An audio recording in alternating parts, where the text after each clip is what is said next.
Okay, there, it's all working now. Oh, thanks for lurking, Liz. I appreciate that. Oh god. There we go. That should be better. No, I don't think so. I can still hear it twice.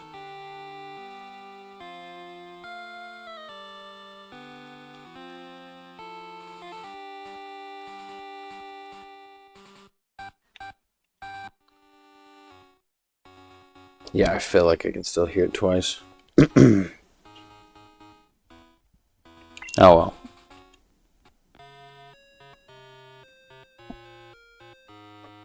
Oh god, I had no idea what I was doing. I think I just beat the gym leader.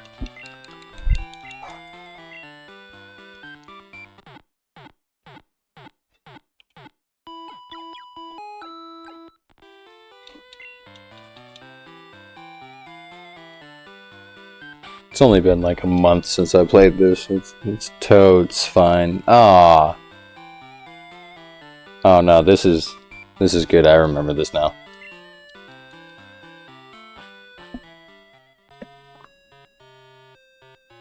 But I beat the gym leader. And I think I gotta get the watering.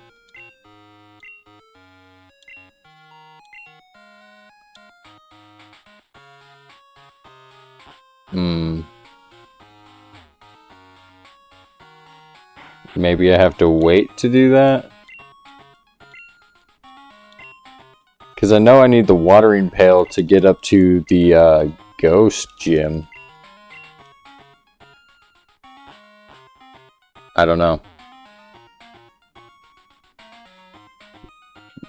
Maybe she's just up here.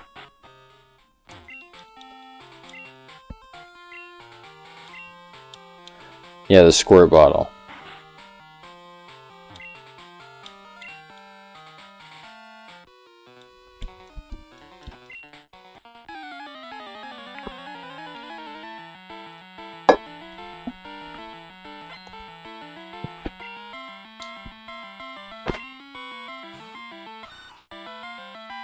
Sand shrew. It's adorable.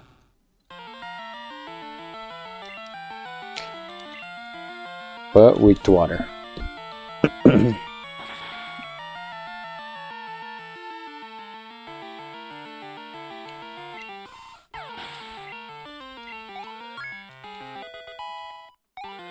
I feel like that's really loud. That'll help. A Meryl.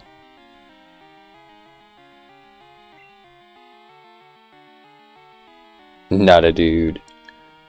Might as well use Sea Tree while he's still useful. That's bad.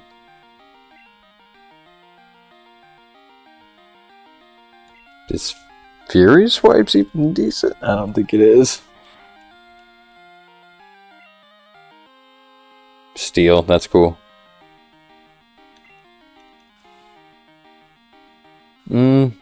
If I hit him more than 2 times, it would have been good. He missed though, so I'll be fine.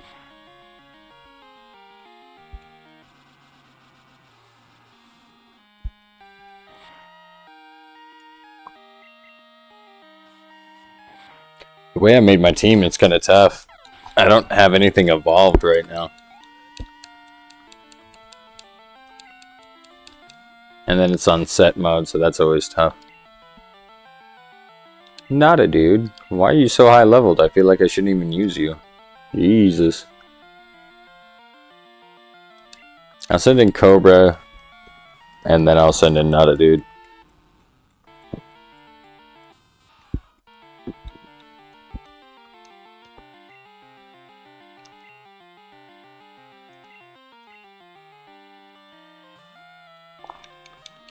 Thundershock?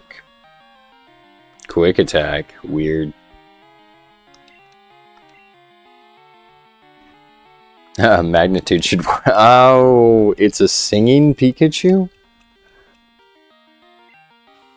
Can Pikachu learn sing? Maybe like an egg move. And charm? This is a weird Pikachu. It's like a setup Pikachu. He's got quick attack, growl, charm, sing. Yeah, that's his 4. And I have 0 attack stat now. I'm pretty sure a decent magnitude still one-shots. Yeah. Not quite. Watch me not be able to kill with fucking tackle. The funny thing is, he does just as much damage to me as I should to him. Oh, I hit a crit, so none of those stat drops even mattered. That's hilarious.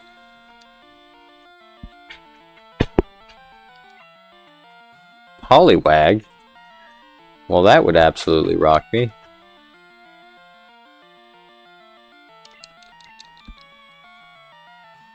Hopefully Mareep has an electric move.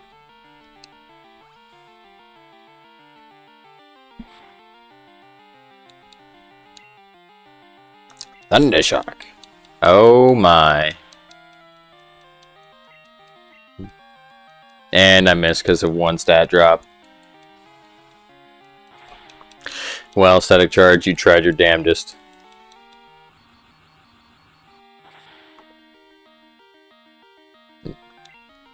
I can take 1 more mud slap, but I'm pretty sure I'm gonna have to switch out.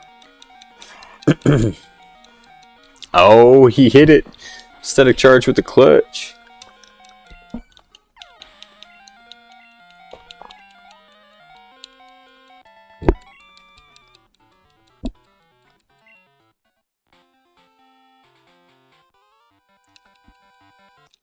I needed to put Cobra in the front. Switch training with Set is tough.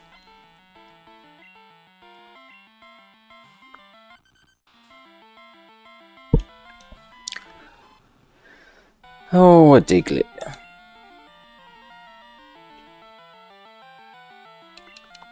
C-Tree can try to take him out super easy, so...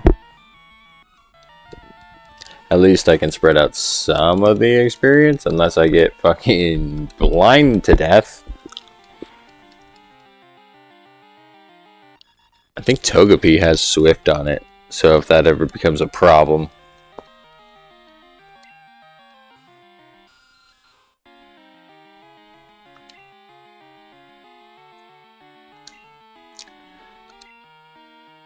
Well...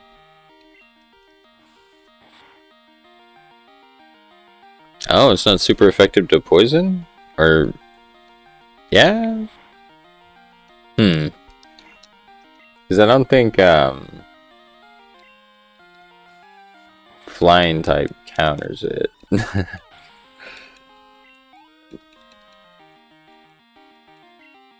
Another Diglett.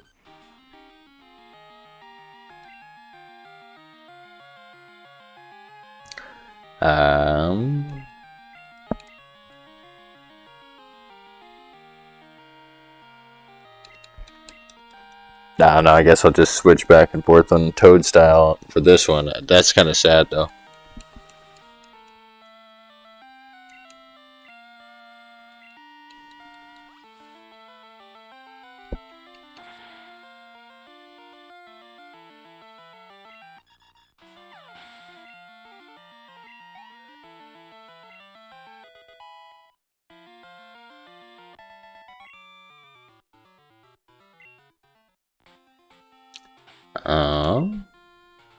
Don't need a level 20 in front.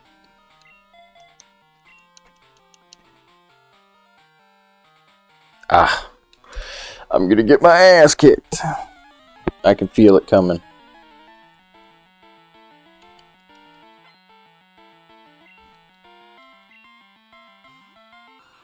Oh, that's sick. I want a Magmar.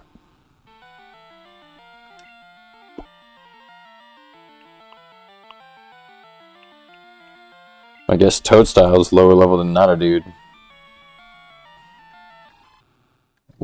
think he evolves around level 25. So that'll be fun to have a Graveler. And he should be able to evolve into Golem in this hack, so that'll be super fun.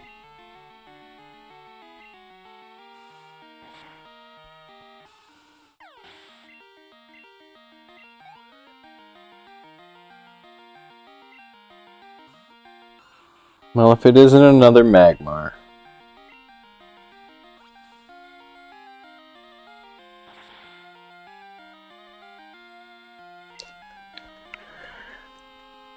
He has such good stats to this point in the game. Like, I don't know how the hell he tanked that water gun that well.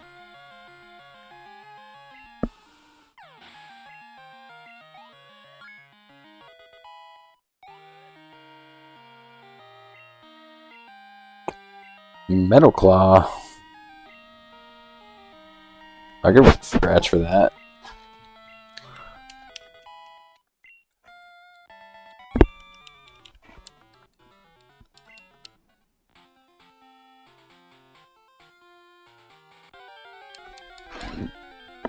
I need cut to get through there, but I don't know where that goes. I'm pretty sure I'm just walking straight up to Suiwidow.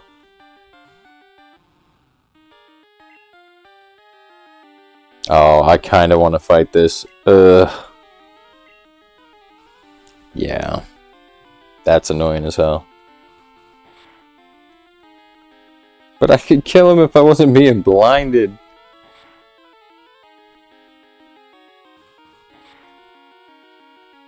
Oh.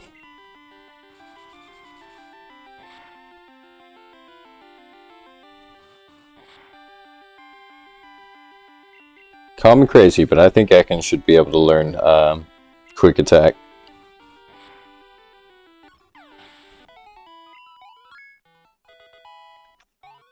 He already has like a lot of like decent low level moves, though. I guess is probably the argument against it.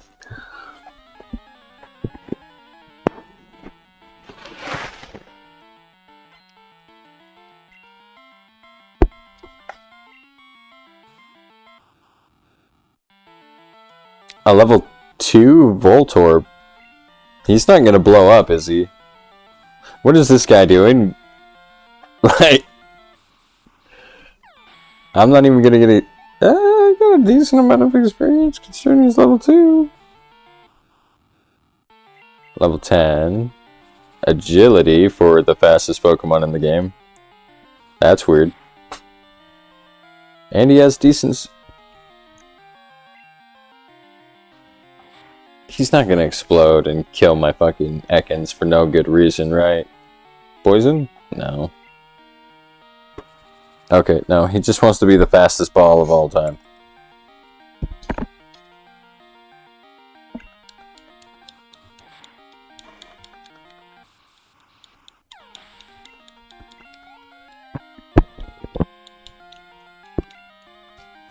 Another Voltorb. Level 14, I'm scared and I'm leaving.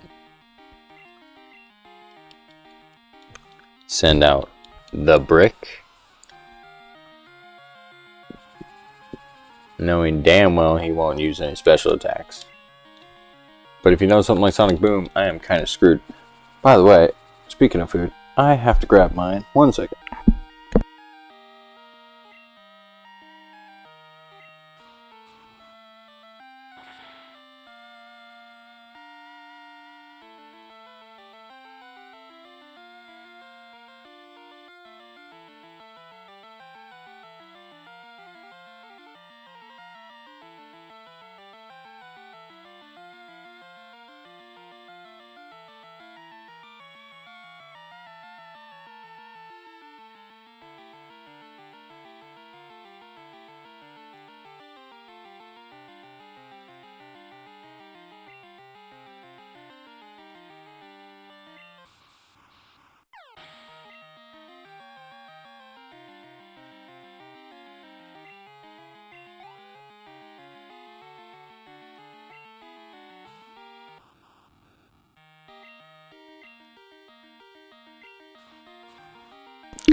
I don't know why I stayed in on Geodude there. That was a bad decision. I could have switched back into Ekans and got the experience, but whatever.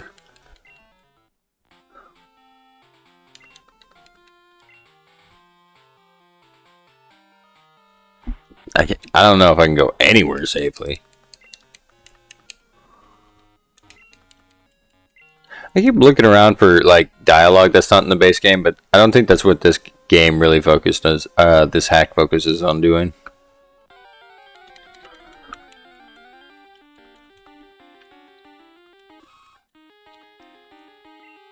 Nidoran. I highly doubt I can get a kill with my garbage health.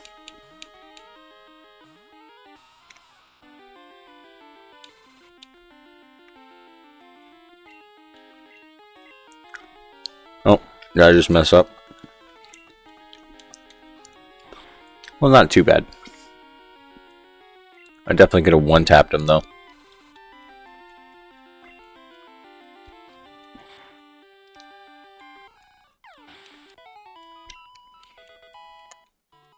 Nice.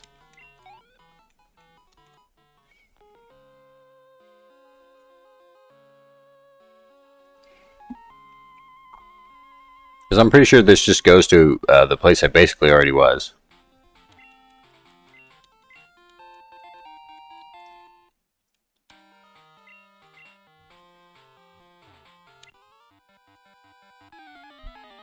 Oh, maybe not. Maybe I remember this incorrectly.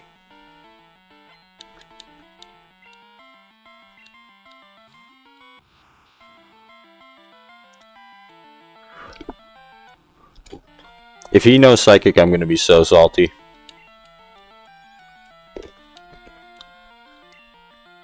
What is up with this game and blinding me?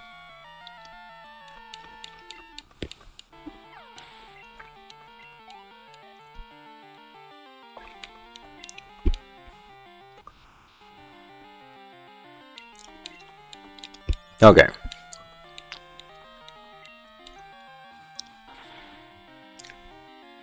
Apparently, this dude just beat the Bellsprout Tower and wanted to flex on people or something.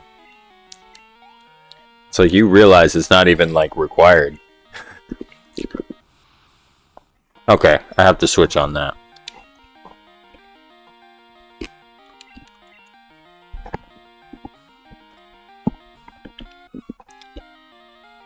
Confusion.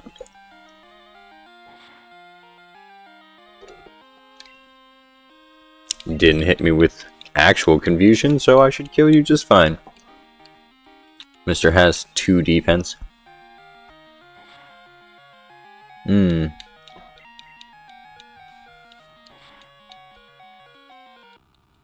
I gotta love the death beep in this game.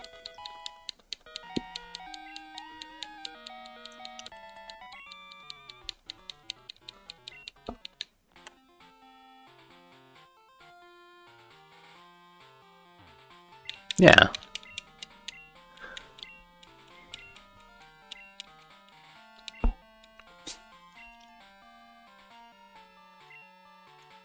Oh my. I have to walk all the way back.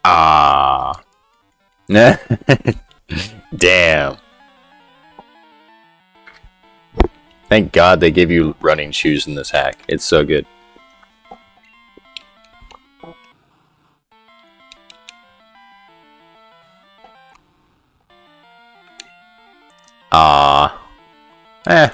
I'll try it. How much damage can you do with Vine Whip? 7? Oof, that wasn't even worth trying. That was pathetic.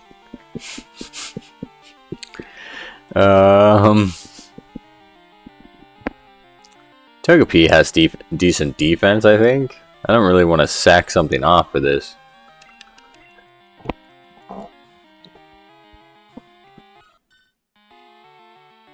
Oh, perfect.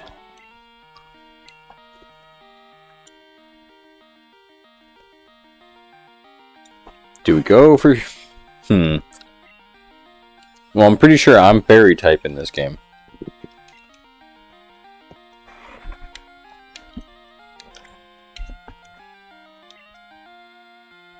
So I should get stab on this. And I don't remember which kind of defensive Tangela is, but I'm pretty sure he's just one kind. Ah, that was decent damage. And let's try and get Flamethrower. Sacred Fire.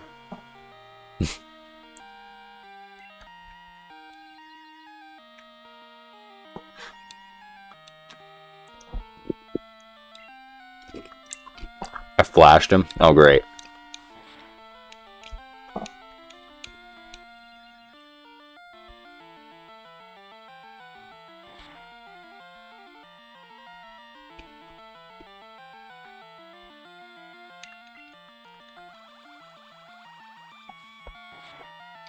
Come on, Flamethrower.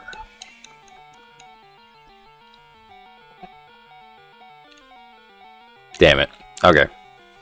We're out of here.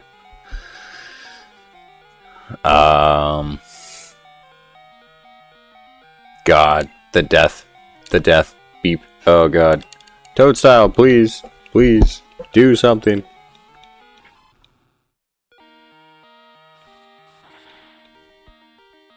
Damn. Damn, that hurt. Bite him now. Yeah, this sucks. I think this Tangela fucks me up.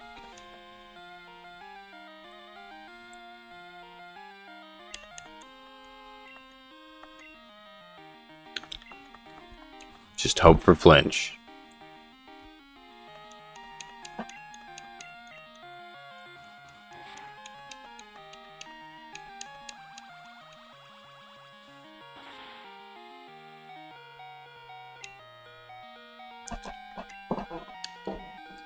Oh, man. But I don't want to die. You can do it. Just get the flinch. Damn. That sucks. Oh, well. Sea Tree can finish the job.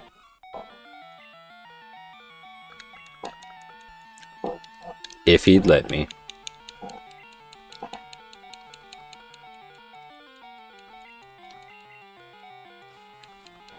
Boom. Okay, perfect.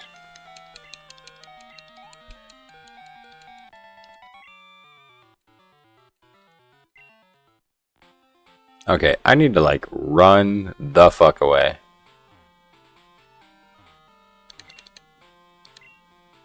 Did I fight this kid or nah? Oh, I'm sure I did. Oh, no. I'm gonna black out.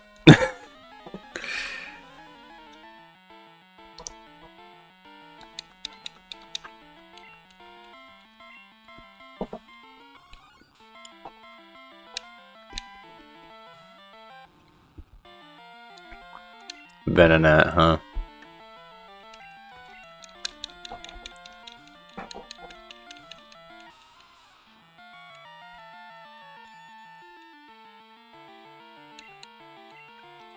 Oh no, I've been identified. How dare you identify me?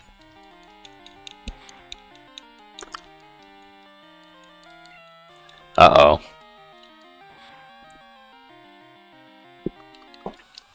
Yeah, I suspected that might hurt.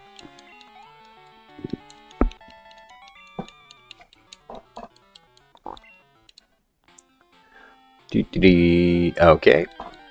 And I didn't fight that guy on the right either. Oh.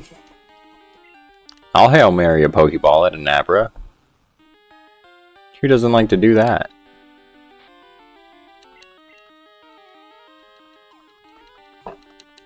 Hold B. Oh. Oh. Hell yeah.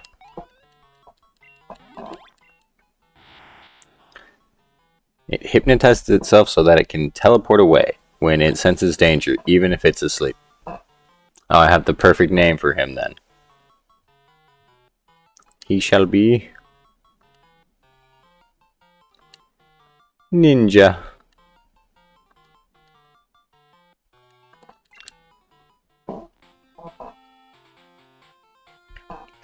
Okay, I'm fine.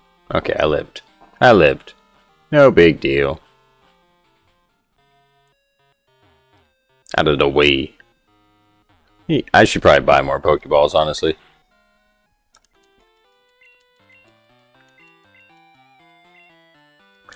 Because Pseudo-Wudo can be hard to catch.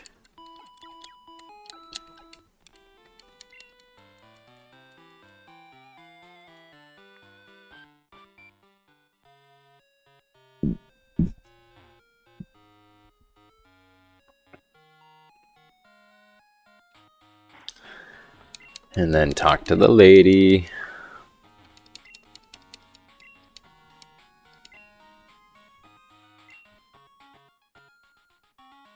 I thought you said you were gonna tell. Oh. Oh, wow. She was literally in La La Land. I had to talk to her twice. Okay, that's crazy.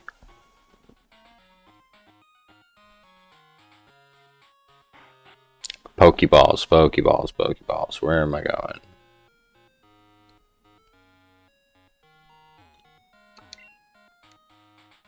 Cycle.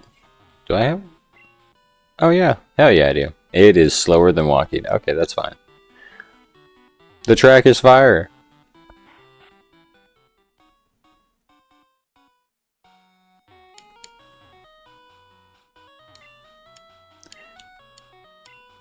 Okay, okay, okay. I got the information. Okay. Jesus. No.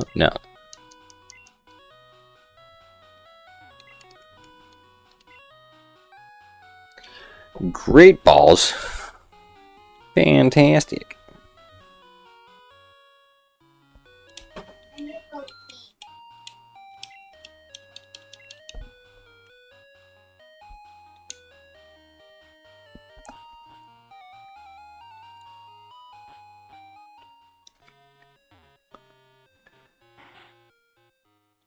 I don't know why I'm healing again. Just obsessive behavior, I guess.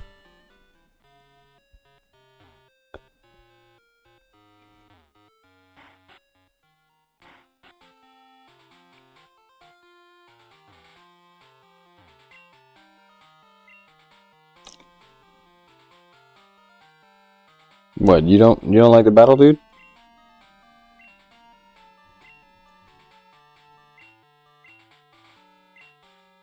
Oh, maybe he did fight me. I don't remember that.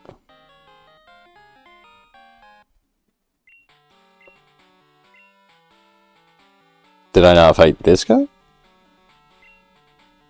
Oh, I'm sure there's an item over here. I need it.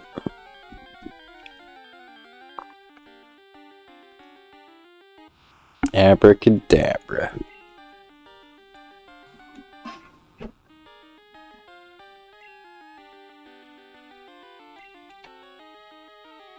He's faster than my frickin' Ekans, man. How is that even possible? Oh?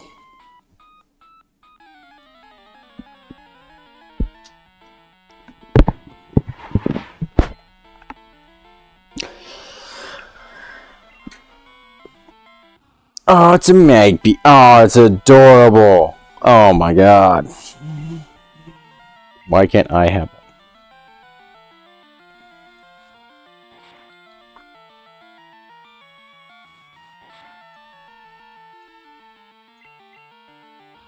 Damn. Ekans can't handle him. I would consider Ekans a baby Pokemon. He is just so bad.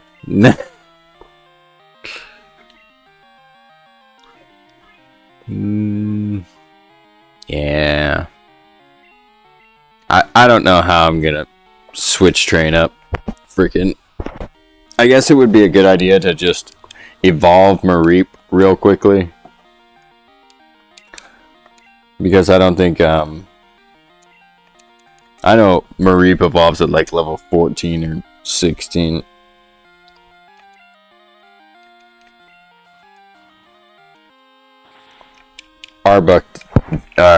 Ekans does not evolve into Arbok until like Like fucking level 30 or something stupid. A shiny Ellicott? Why does he have a shiny and wow? Oh, because she's a breeder. Oh, that's cool. That's cool. He low kicked me.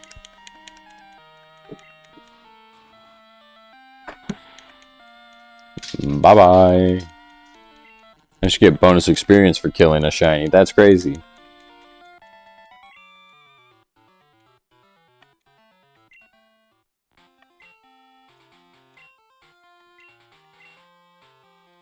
No, I want to get your number. Like, I don't get to fight a shiny Electabuzz. Lame.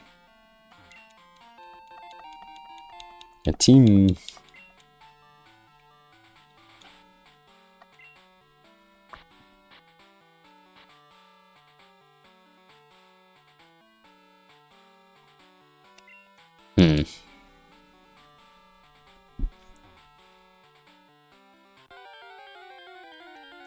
Okay, I'm actually gonna mute and eat my food real quick. It probably won't take me very long. Probably by the time. Oh yeah, damn it.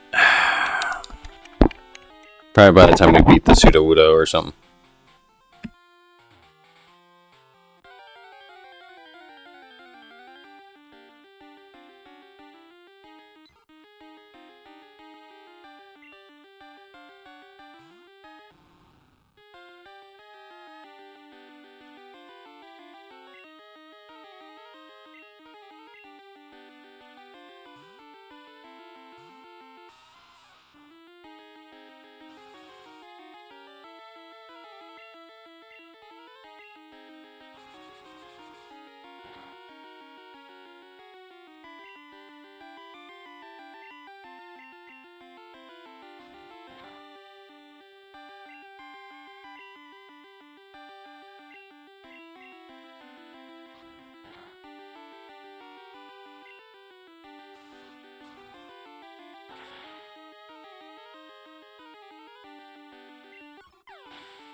I just hit 2 crits in a row. Are you serious? Well, I guess I'm not catching it. Jesus Christ. Hitting 2 crits in a row on a Pokemon you wanted to catch is just so unlucky. And I hit so many crits when I already have lethal. Like, it's so frustrating sometimes. I can't believe I hit 2 crits in a row.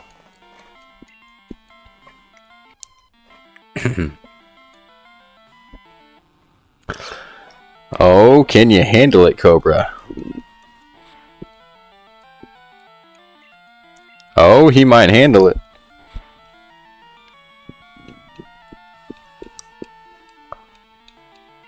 Unless he's blind.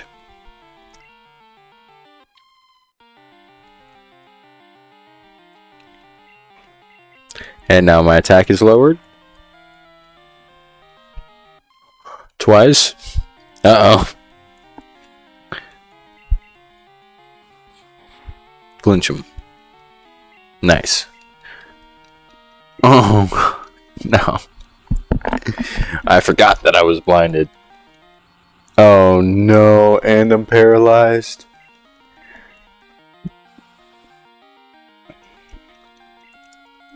Yo, what's up, drama?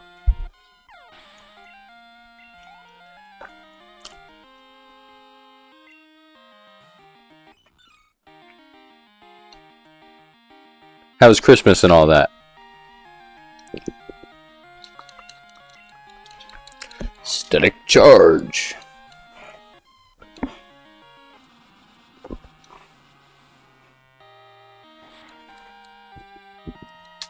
Well, that did more than I wanted it to.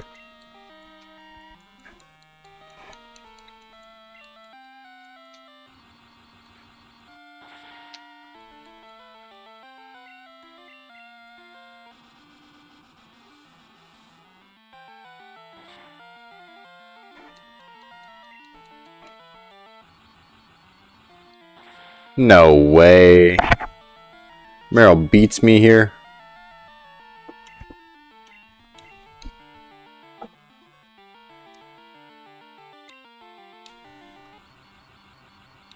Oh, and he used Defense Crow. What an idiot. Oh, Christmas and all that was good. Spent time at the in-laws. That's always fun. They bought us Christmas gifts that I couldn't afford, so can't complain.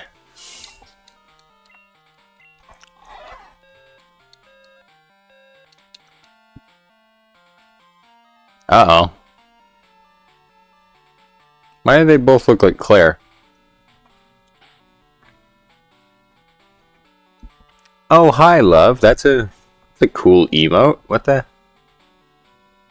Power up. Huh.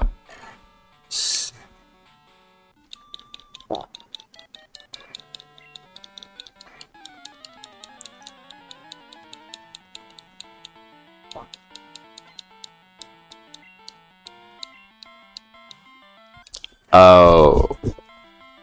That's not good. Uh-oh. I shouldn't have stayed in. Yeah, I mean, stereotypical Christmas is a good Christmas, right? Good food, good people, big tree.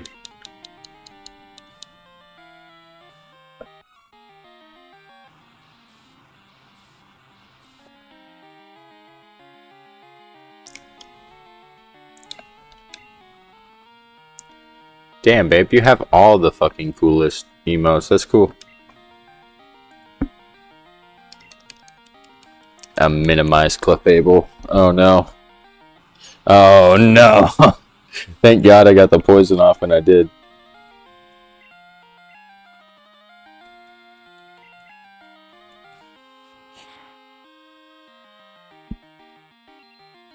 Uh-oh. He has healing. This hack is getting harder. Yeah. Yeah. Clefable's dopey for sure. Oh man. I downloaded another ROM hack, and what it does is it puts like Gen 2 like sprites in Gen 3. Kind of want to try that one out once we finish this one.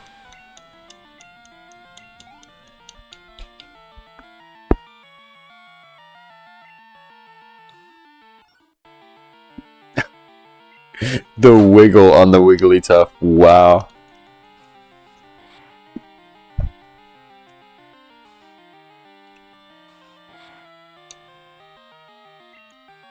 Okay, C-Tree might have to leave.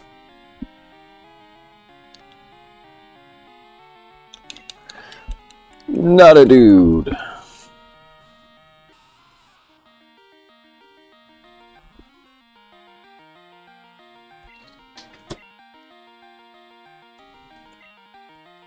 And I'm asleep.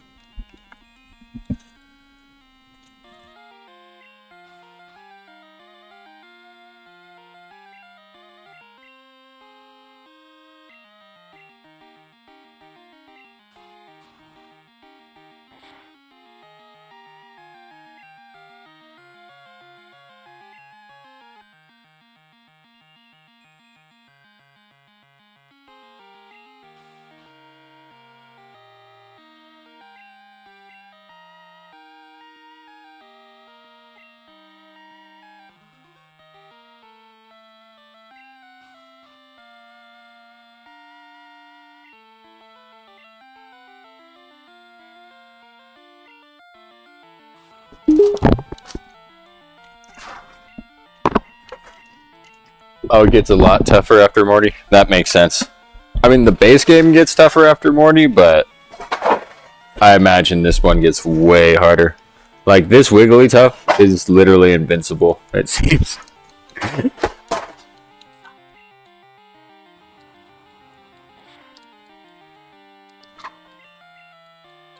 Oh, no.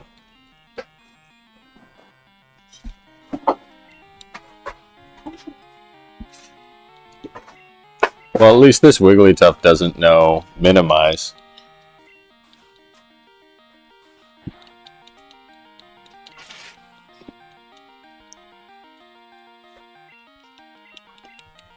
It's a whole different type of bullshit when they start using banned moves and stuff.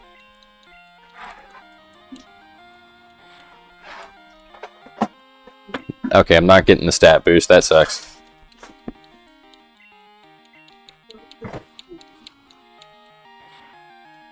Oh my god. Emphasis on tough for the Wigglytuff.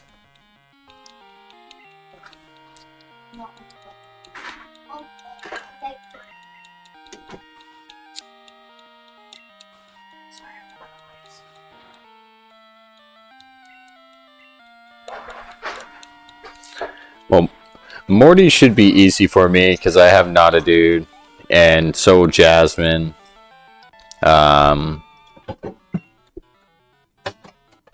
Then is the guy on the island a water or fighting?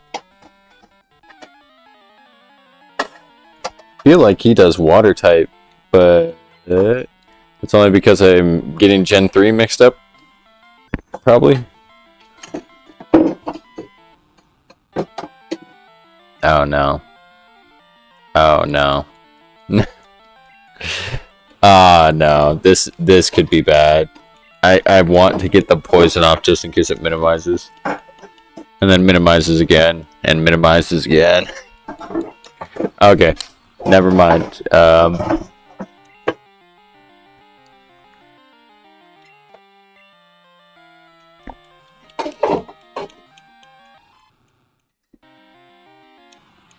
Yeah, okay, this is bad. Okay, so he is fighting, just like Brawly. Is she fairy type? Can I Metal Claw her? Yeah! Ah, damn. Hurricane? I'm confused. Run away!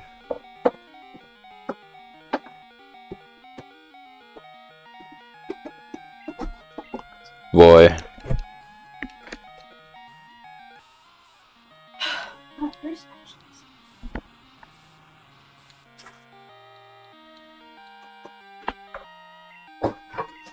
Yeah, this is bad. This is bad. Oh man, Octazooka, that's water. No. Oh man, this is bad. Oh, that's right. Hardboiled has switched, or Swift. Yeah.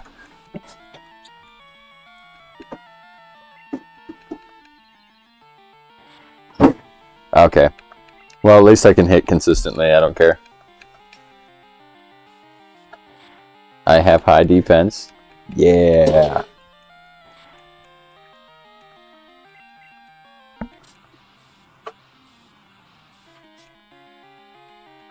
He's stacked 6 evasion. Our evasion, our minimizes only 1 stack of evasion, not 2. Oh, that's annoying.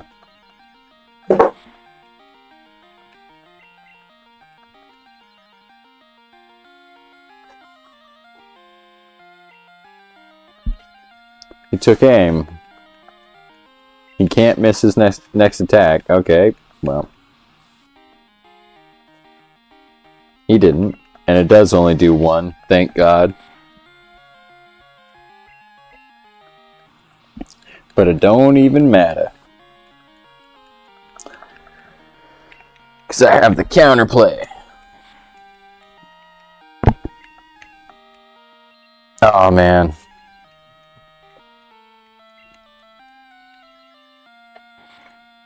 I think they have the same exact moveset as the other one. Moonlight, Metronome, Minimize. Some other third or fourth move. Like Recovery. That'd be horrible. Okay. Now Moonlight. No? Okay, they're gone. Thank God.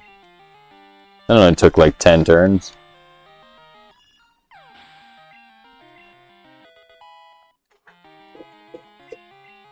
Screech. Take Screech over Leer.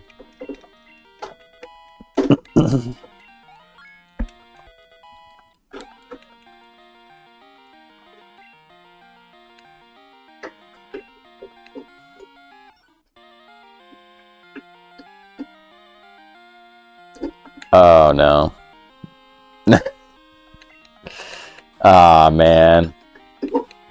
I'm gonna try 1 metronome and I'm gonna get the hell out of here. Oh my God. Damn it. No. No way. No way.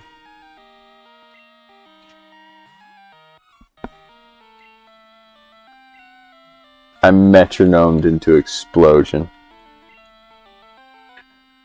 And now I'm asleep.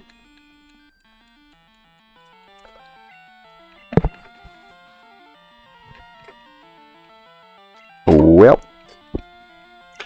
Our Togepi's not evolving to like level 30 now. Oh no.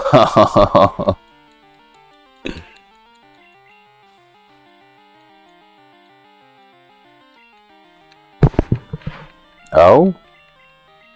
And I'm awake? Yep. Yeah, I metronomed into Explosion and Togepi died.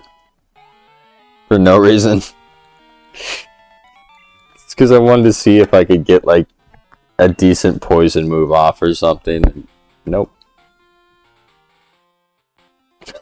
That's so unlucky. Aw, man. Oh?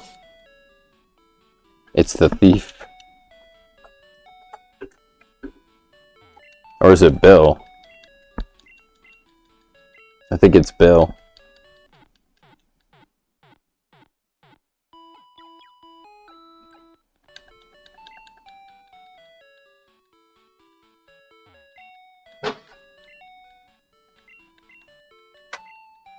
I named myself A. Really?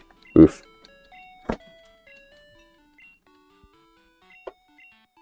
Yeah. Yeah. Joke's on me. Togepi actually just wants to stay Togepi forever. It's like a Pikachu where it doesn't want to evolve.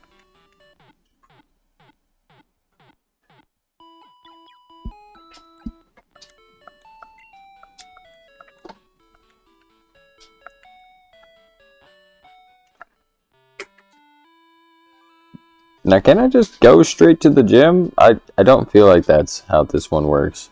But if I can, I shouldn't. Is absent. Sorry, but you'll have to leave. Yeah. Oh wow, just shoves me. Damn, dude. But I could fight the Shrine Maidens.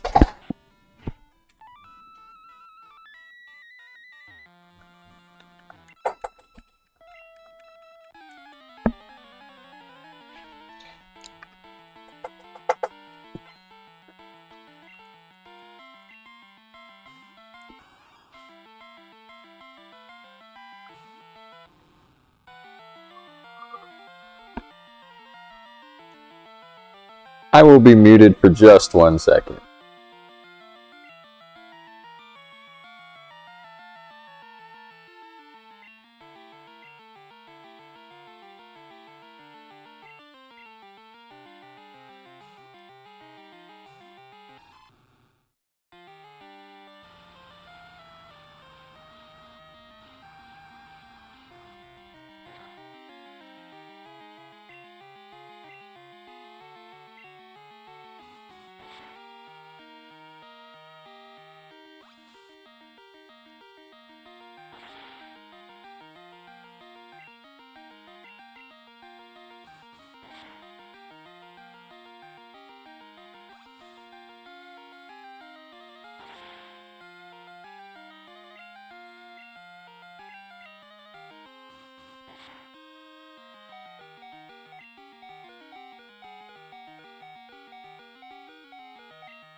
Yeah, I like how he has the plaid toga for no reason, or not plaid, the leopard print toga for no reason.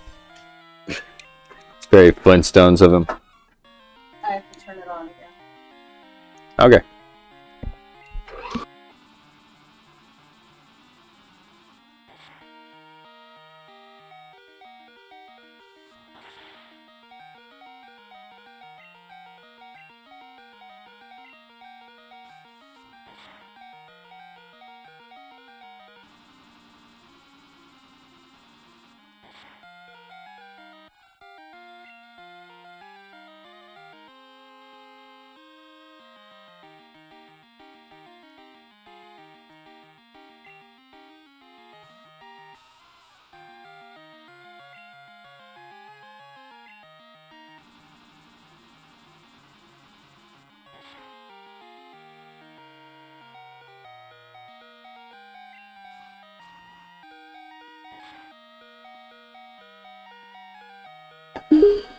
Yeah, I might be cooked. I might be cooked here. I don't think Togepi can survive a side beam. And I don't think static can do do the damage. If it even lives. Oh man.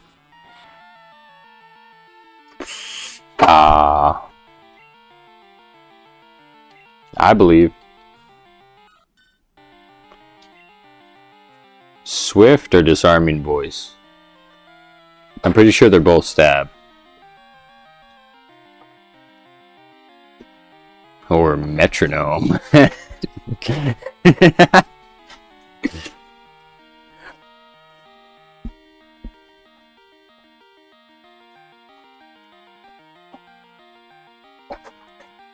I'm probably gonna go with disarming voice. Just pray that I live. It probably won't make a difference anyway. Oh? Oh no! No! No!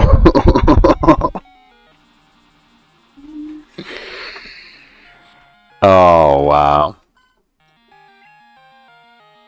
Oh, Totodile's alive? Oh. He's probably slower. Yeah.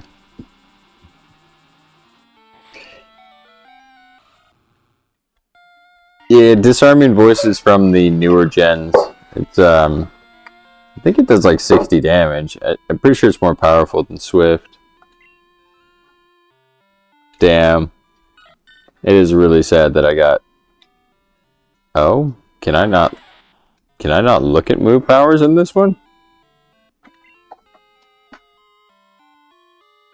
Yeah, I'm just depressed that Hardboiled got killed again, honestly. Okay.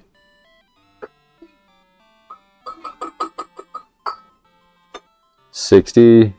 Oh my god, if I use Swift. If I use Swift, we kill it. I'm pretty damn sure. Ah.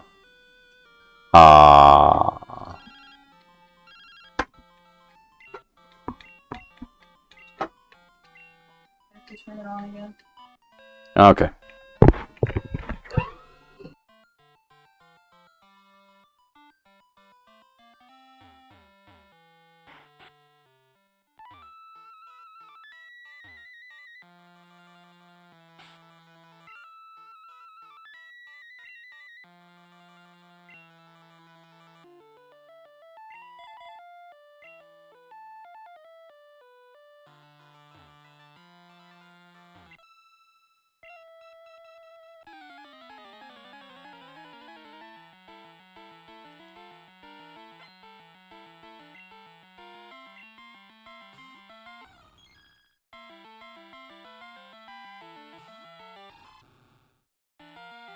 Espeon is so damn serious looking too.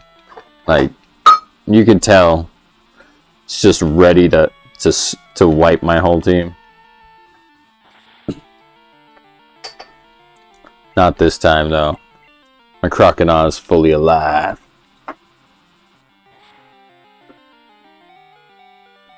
I always think about Swift as like a bad move, but I didn't think it was more powerful than Disarming Voice. I just remember like all the fairy type moves being broken, like Moonblast and all those. Okay, well that was mildly embarrassing.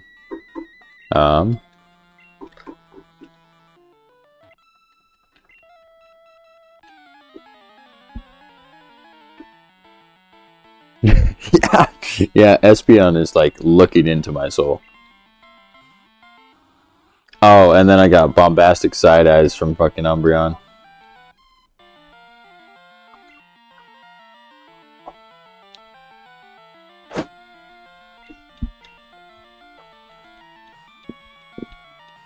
Now, hopefully he doesn't do like a toxic setup build or something. He might. He might. You should know.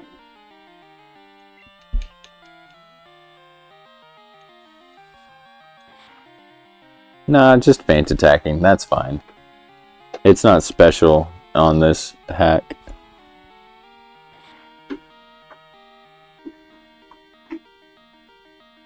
Yeah, Swift for sure. Like, because it was, because it looked like a projectile when you used it.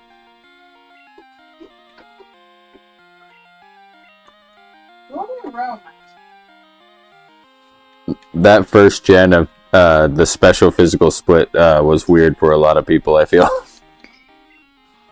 Wow, I didn't get a good magnitude at all. Hmm.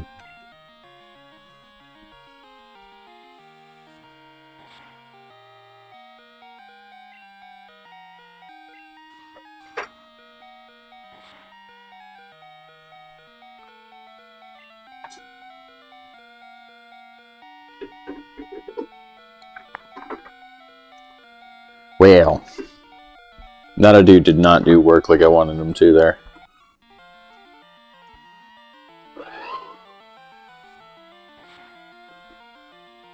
Well, especially in Gen 1, when it was, like, when all normal attacks were, like, physical attacks. Well, I mean, Gen 2, too, but, like, Hyper Beam and Swift were definitely two of the most confusing ones for me. Because, like, Flamethrower and, like, Surf and Water Gun, all special, made sense. You know, even Fire Punch, it's like, oh yeah, but it's fire, so it's special. But when you're thinking of a normal type attack, I guess you don't think about it in the, you're like, it's either a beam or it's like getting hit by something. Oh wow, live on one, smack them down. Sweet. At least Umbreon didn't give me the problems that Espeon did.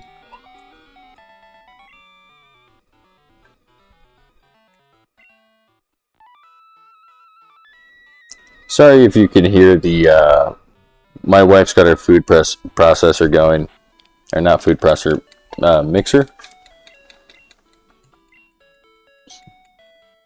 But I don't think it's that loud. I don't know if it's picking up. You should be able to see it. And I'm sorry, but I wanted cookies. That's fine. New Year's. Off to a right start. Unhealthy. Don't.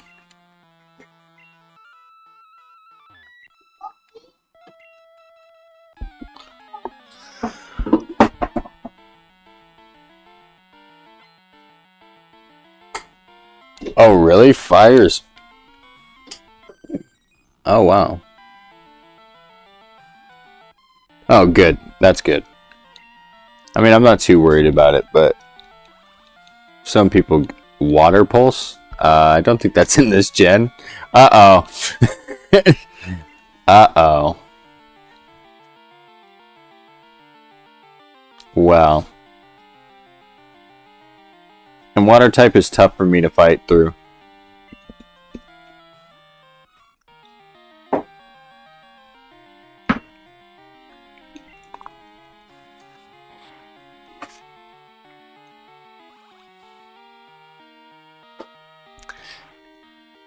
Oh man. I like how these girls just got special moves just for them. You got Psybeam on you got Psybeam on Espeon, you got Water Pulse on Vaporeon. Oh man. Uh-oh. Well, maybe it gets a lot harder right before Marty. Because I'm struggling.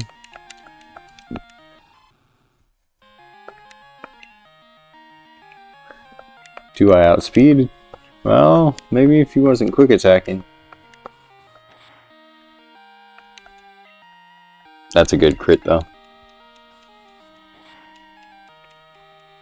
Yeah, I hit a double crit on a Pseudo Widow when I wanted to catch it, and it died because of that. And then I used metronome, and it chose explosion for my Togepi. I've had a lucky day today.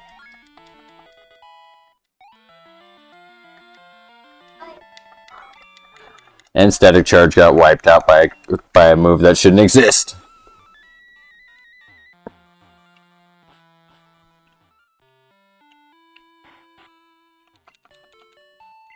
They should give me an Eevee. Yeah. Yeah, what used to be a really nice and easy level up place is now a damn chore. It's crazy how giving some Pokemon just slightly better moves can make them so much better. Like, even especially at a low level, actually.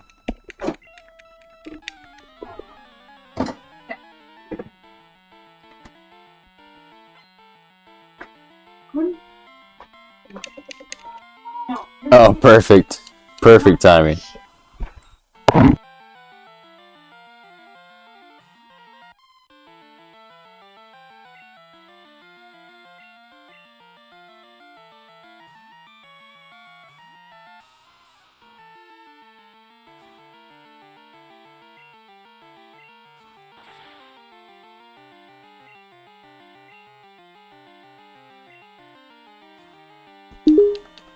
Of course, Jolteon knows double kick. Ah, man. And I don't get a good magnitude. Tough.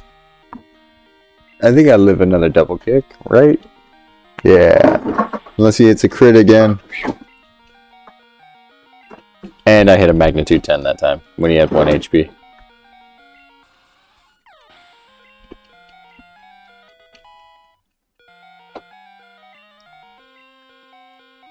Oh, for a second I thought Geodude was trying to learn Spark. Yeah, I'll just get rid of Growl. I'm never going to use Growl.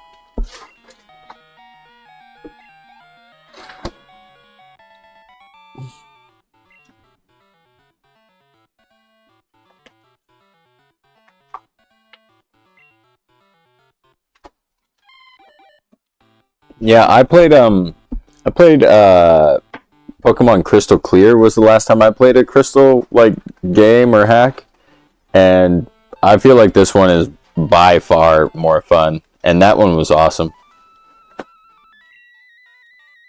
Okay, I got them all. Yeah.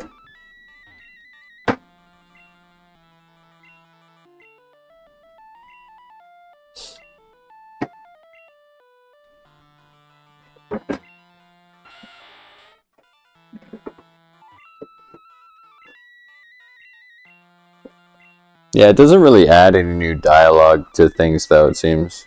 Which, I don't mind. I don't mind that much. Because the base games are already pretty good about the way it gives you items and stuff.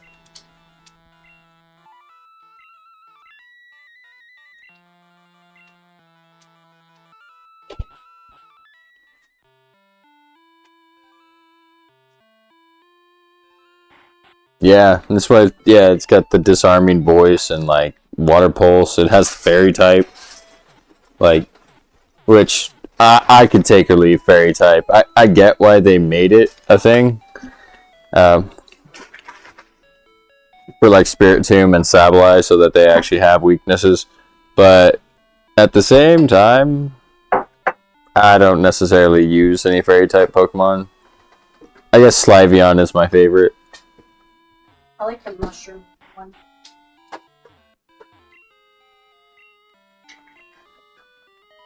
The mushroom looking one. Yeah, it has like a dress. Oh. Serena? I don't know. It's tall. It's like 7 feet tall.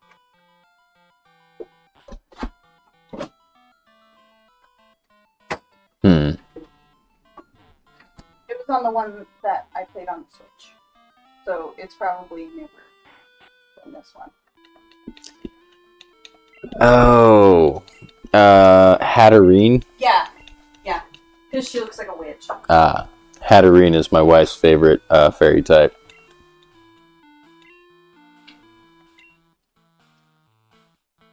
And that's Morty.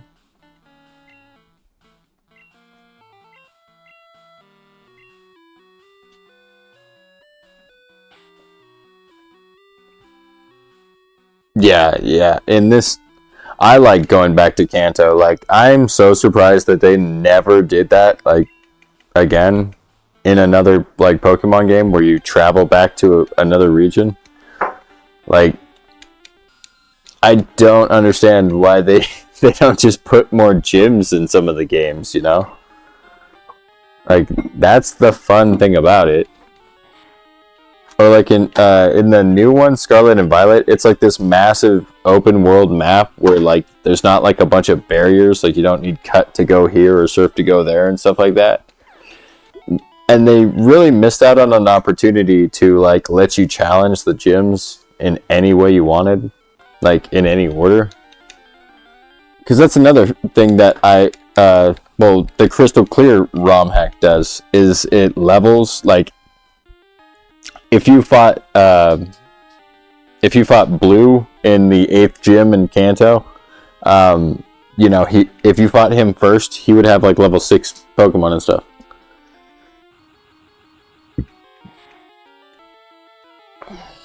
Oh, you're not missing much on the newer gens. I mean, there's some cool Pokemon. Gen 3 is like everybody's favorite gen, but for me, it's the first 2 gens that like is like the ones I like. But in the the Ruby and Sapphire remakes, they added Mega Evolutions for like Steelix and like Scizor and Charizard. That one's pretty good.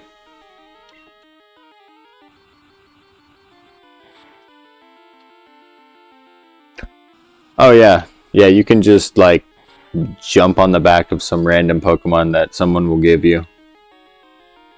I mean, I don't mind it at all.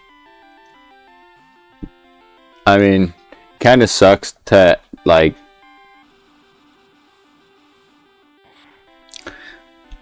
Well, I have 2 opinions about it.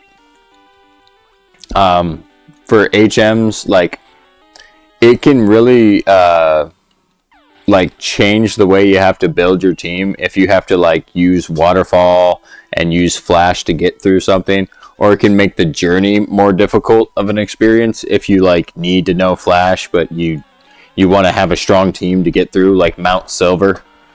It's like, so you make the trade-off of being blind the entire time walking up Mount Silver so that you can have your good Pokemon during the fight. Like, I think if it's used as like a barrier for difficulty, like, or like to reward players who always carry an HM slave, but like in the newer gens, the HMs just kind of existed to exist anyway. So like Gen 4 was the last gen to actually put like cool things attached to the HMs. Like you'd need Rock Smash to like to get one of the legendaries and stuff like that. They were like, Gen 4 was the last one to do that. Gen 5 and then I think they got rid of it in Gen 6. But definitely in Gen 5, there was like nothing to do with all your HMs. You specifically had Surf to get through the Surf parts, and you specifically had Strength to get through the Strength parts, and you didn't use Rock Smash or Flash or any of that.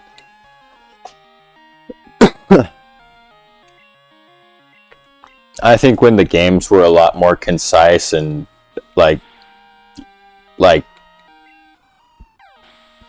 specifically designed a lot more carefully, like HMs made a lot more sense. But in the newer ones, they honestly don't make any sense. It does make sense to just put fucking buoys on your bike or whatever they did in the new ones. Oh yeah, you ride your legendary the entire time. Your legendary is your HM slave, and they don't have to be in your party. And then you have your PC box in your freaking pocket the entire time. That's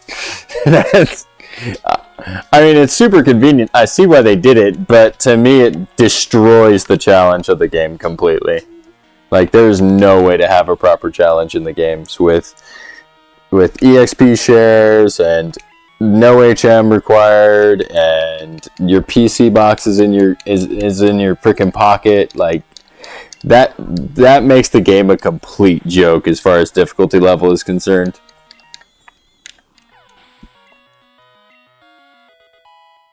Like, even if you did have this like super tough like boss gauntlet to like send somebody through, you could literally just spam bullshit in your PC box and just win without even really trying. And then you don't have to do like what I'm doing here and switch level. You just, all your Pokemon are going to be the same strength all the time.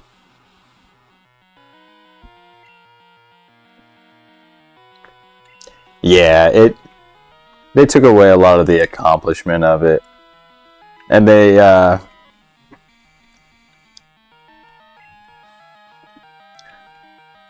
don't know. And then the whole Pokemon Home, that whole junk where you have to pay to have access to your Pokemon, like, that's, to me, that's really stupid.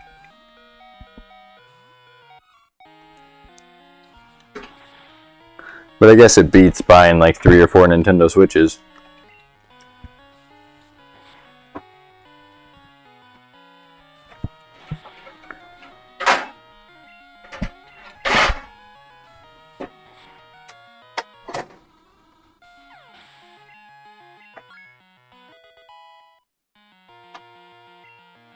Self-destruct? Let's not. Yeah, let's not.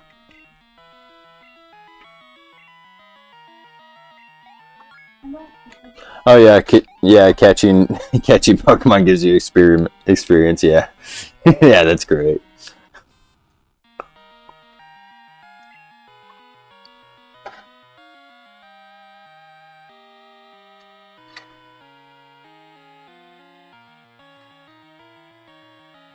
Well, this Magnemite might be tough for me to beat.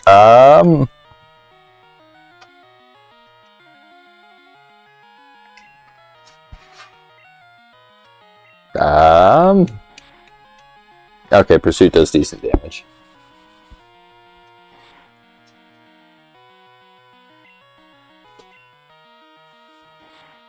Yeah, no, I have like the perfect amount of dyslexia to where I can pretty much always read what people are trying to say without even if like autocorrect is screwing up what they're saying.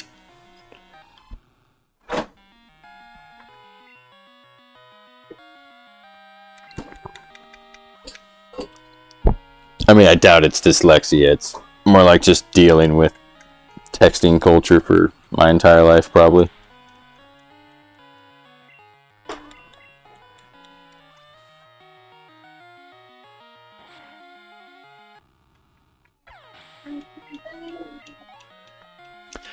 Well, and there's something else in the new games. It's it makes it a lot easier to get shinies and stuff too, which I also have mixed feelings about. Like, if you just fight like Pokemon and you never run away from them, it builds up this like passive thing to where you can get like Pokemon will have higher IVs and they have higher chance to be shiny the more you continuously fight.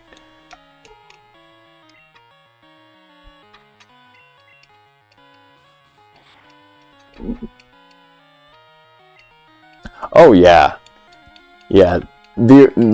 Especially the first 2 gens, there was a lot of nuance and stuff. And if you decided not to like just level up your Charizard to level 100 and beat the game that way, Like, if you tried to switch level and have a full team, that was the challenge of the game.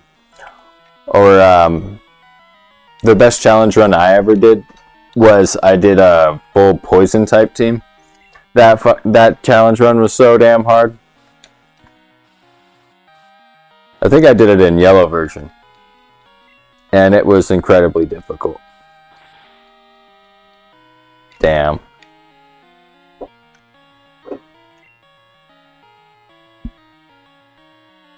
Aw, I had to let him die.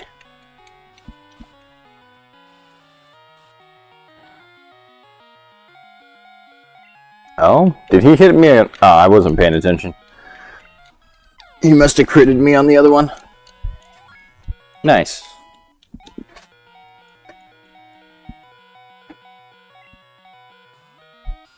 Zubat, thank God.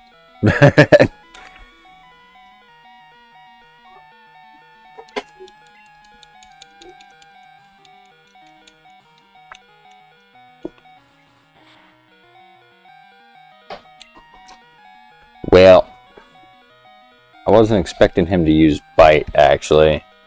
Thought he's going to have Leech Life or something. Static Charge has got this, I'm sure. He's not going to make me flinch. Or just one-tap me, damn! Aw, man. That did way too much damage.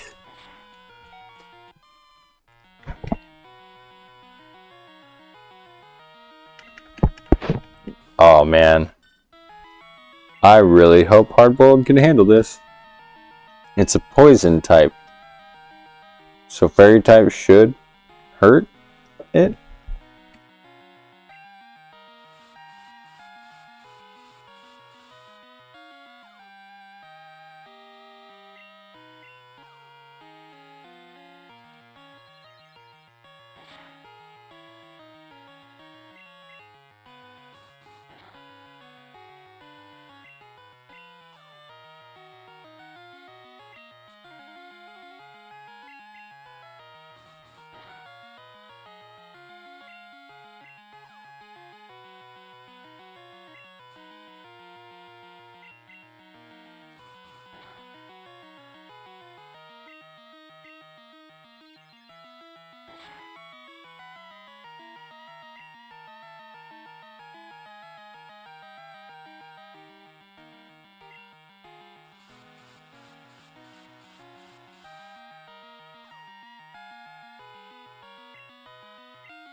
Yeah.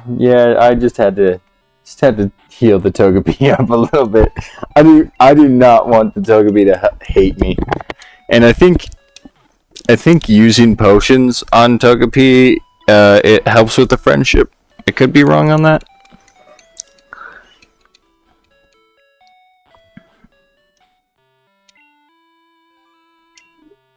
I don't know. I feel like I need to level up,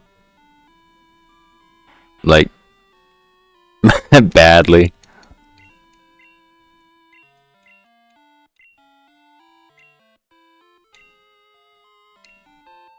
Item finder, nice.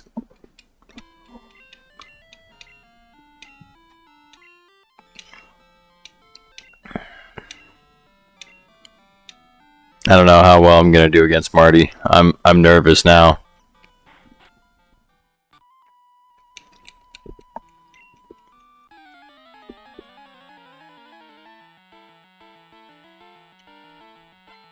Yeah, I feel like it's gonna get a lot harder from here on out.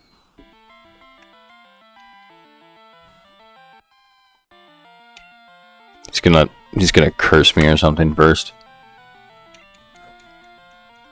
Nightshade.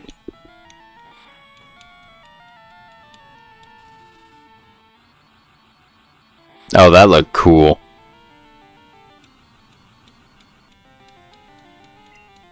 Spark looks awesome. Oh, that's great. I thought so. There was a Pokemon. Oh, I used to use Crobat all the time. One of my favorites. And why? Well, I guess that makes sense. Nine-tailed fox.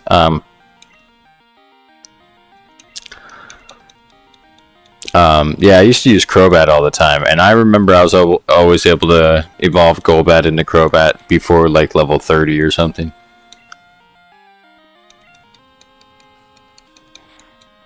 Because I'd just like fight freaking just fight Magikarps over and over and over again. And then once he starts using frustration and hurting himself, then you just use potions.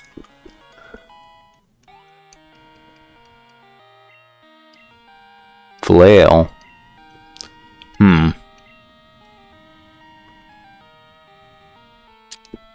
I probably just have to let go of Flail. Yeah. I honestly don't mind using Togepi for a while. Like, I'm never gonna get the damage out of it. Even as Togetic, I'm not really gonna get a lot of damage out, which is fine. But Togepi is a defensive tank. You don't think about it, but he's got really good defense stats. It was Hoot Hoot, right? Yeah, it was Hoot Hoot.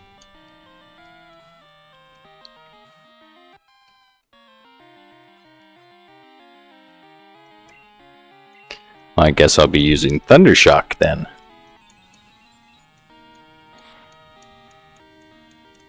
If all of them use Nightshade all the time, this could actually be a major problem.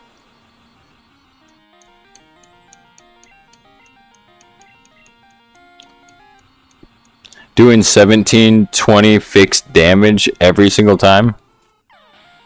That could be a real problem.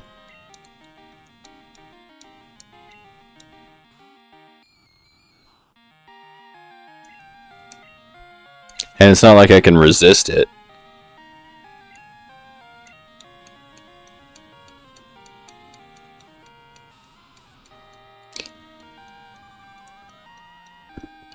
I do have like a darker ground type move on every single one of my Pokemon though, so it should be fine.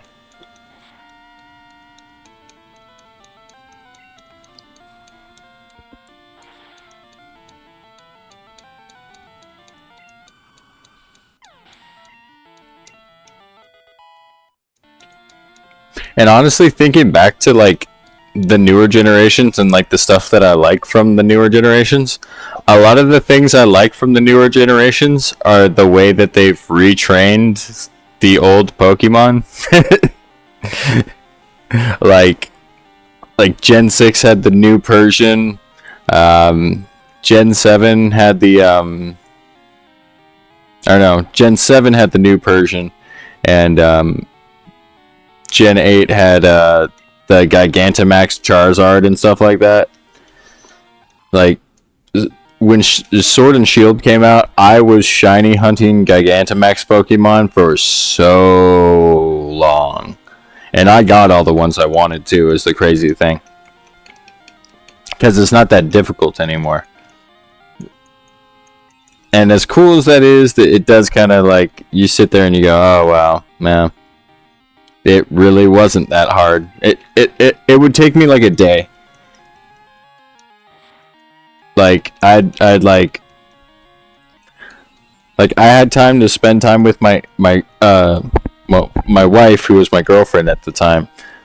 Like, we'd eat dinner and we'd watch TV after I went to work and stuff, and I would have time, like, we'd pass the Switch back and forth, and between the two of us, we'd catch all the shinies I wanted. Plus extra ones, and I didn't even have the shiny charm, so... Like, it's cool. I like it. But it's just another example of the, like, how they've literally made these games for... Like, if they were made for children when I got Blue for the first time, I have no idea what they're made for now. Like, literal puppies.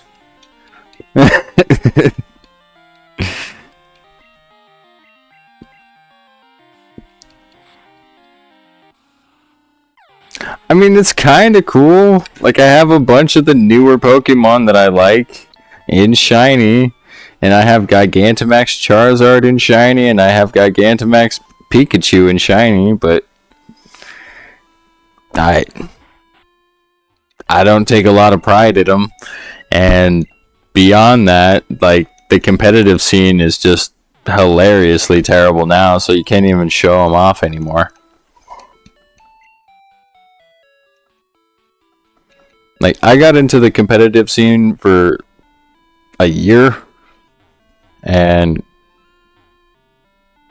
like, it was super cool at first, because, like, all the shinies were, like, legitimate and stuff, and now everybody just hacks their Switch, and you can tell. You can tell. Like, I don't know, it was bad back in the day, but it's definitely worse now. And it's sadder because it's actually easy to do now. Like, it's not hard. Like, you can actually look at your IVs from the Pokemon menu. Like, it is much easier than it used to be to get perfect IVs and stuff like that. And people still don't do it. People still hack their Pokemon in and...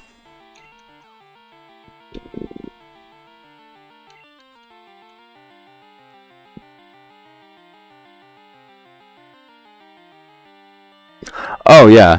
Yeah, no. Like, a mainstream game that doesn't tutorialize you for, like, literally half of the game's runtime, it's a legitimate problem. Like, I played Hogwarts Legacy, and I was 20 hours into that game, and they were still treating me like I didn't know how to cast the spell. They were still, like, stopping me mid-combat and telling me how to do things. It's like, okay. The first 15 hours, I was like, oh, okay, they just might think people are stupid. But after that point, it's like, oh no, the entire game is a tutorial. For what? I don't know. But the entire game is a tutorial. They will teach you and reteach you things you already know so many times. And the new Pokemon games are absolutely terrible. I'd say that the tutorial in Scarlet and Violet is around 3 hours long. And then they constantly stop you all the time to be like, oh, this is a gym. This is how you fight a gym. And this is your 5th gym battle. Like...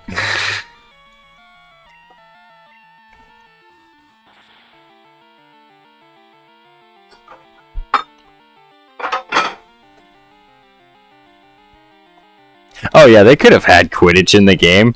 The only reason why they didn't have Quidditch in the game is because they were already planning on selling it to us. A little bit Put it on a plate or something. I can't. It's hot.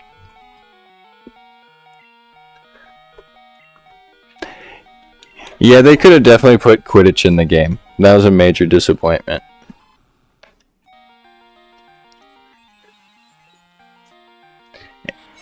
And I've really enjoyed the game too, is the saddest thing.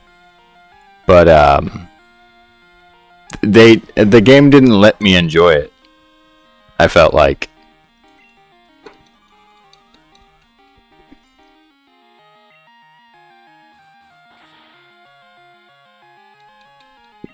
It also had the modern RPG system, which is just trash.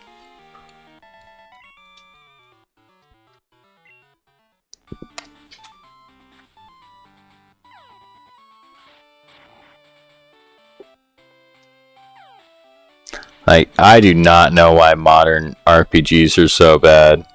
Like, why it's so hard to just put a genuine skill tree in a game. That, yeah, maybe bottlenecks you down a certain path, but, you know, that's what replaying the game is for.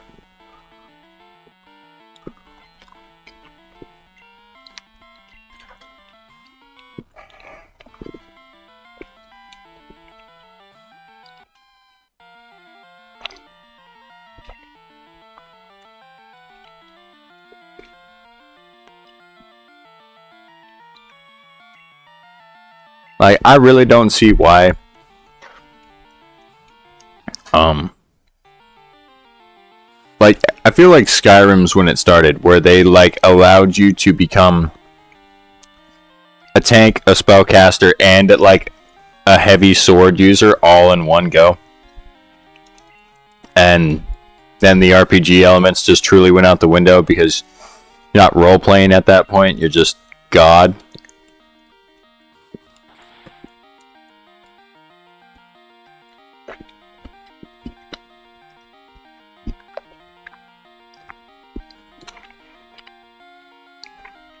Yeah, it's definitely not an RPG when the end product of every single character is the exact same.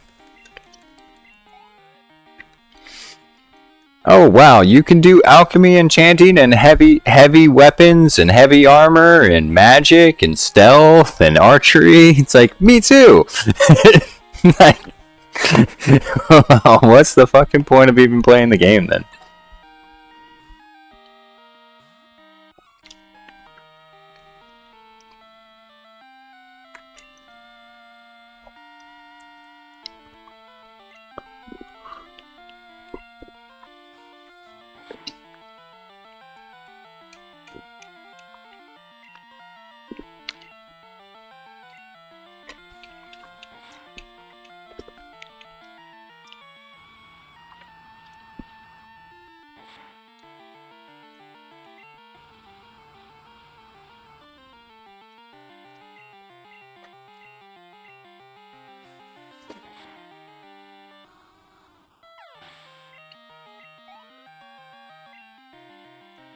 At least the indie scene is like completely taken off at this point, though. At least there's that you can be happy about. It's like a lot of the indie games coming out are really, really good. Or the smaller studios that just focus on what they're trying to do and make a good product.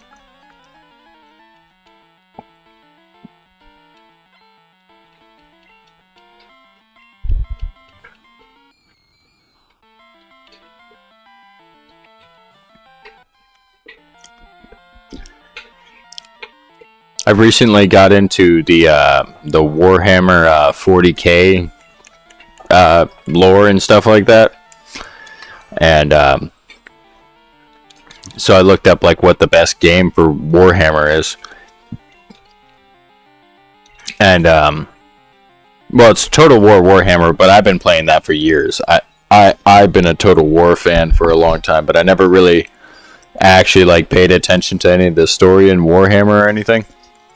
And the best game in the series that came out, besides the basic, just the reskinning of another game that's already amazing, it's it's like a 30-year-old game. It's the first Dawn of War game. And there's 3 Dawn of War games, and somehow they made it worse every single time. And if you look at it, it's like they have stripped down every single feature that was in the first game to just make it pointlessly similar or simple for no reason. Like, you used to be able to like go planet by planet through star systems and like conquer each planet in a game that came out in the 90s.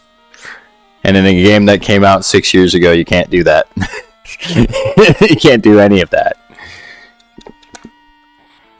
I do not understand how that happens.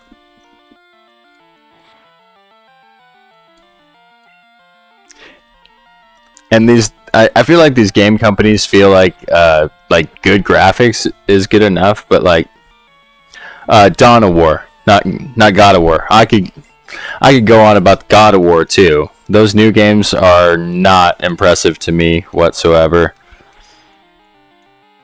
And I'm glad people are starting to realize now that, like, retrospectively, they weren't that good of games. Like, I'm glad Ragnarok flopped so hard that people are like, oh wait, was 2018 actually that good?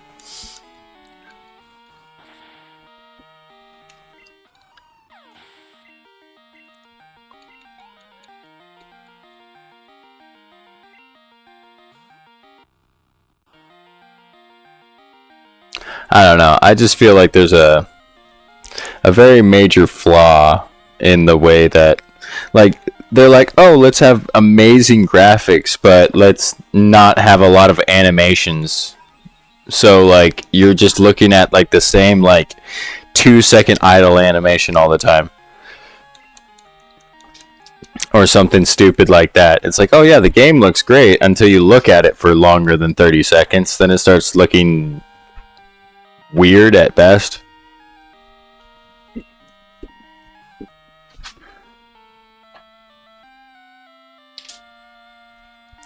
Yeah, Dawn of War, it's a super old game, and it's basically just for the fandom of the people who play Warhammer, the tabletop game, because it's kind of like a more actiony, dramatic version. They cut out the dice rolling too, which is probably for the best. It's an RTS game.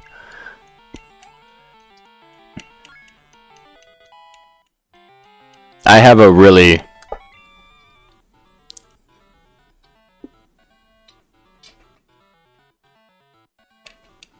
Oh yeah, it's sick actually. I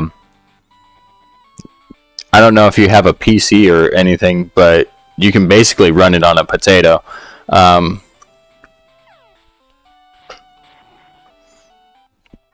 Yeah, it's just Warhammer 40k Dawn of War, and it is so good. Whatever you do, don't buy the second one. Don't buy the third one, especially. That first one is damn good. And if you can get into the lore, like, it's not like you have to go reading books or anything. Like, there are so many like YouTube channels that just read awesome stories to you and stuff like that, or just describe to you the basic long points. I mean, like I said, I wasn't really into it. I was into Total War games, and I just so happened to play a Warhammer game. And then I gave it a chance, and I'm super into it. And they're making a movie, or not a movie, a miniseries, I think, with Henry Cavill, and like, being a Warhammer nerd is going to be the thing to be pretty soon, I guess. It's what made me pay attention to it.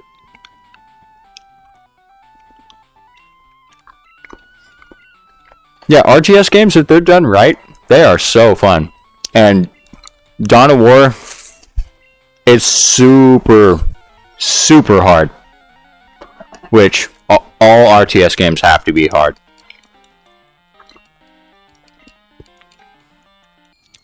But once you get a hang of it, it can be really easy. Like, the hard fights are always going to be hard fights, no matter like easy difficulty. Like, when you're outnumbered, it feels like you're outnumbered. which is kind of a like it stays accurate to the lore in that way.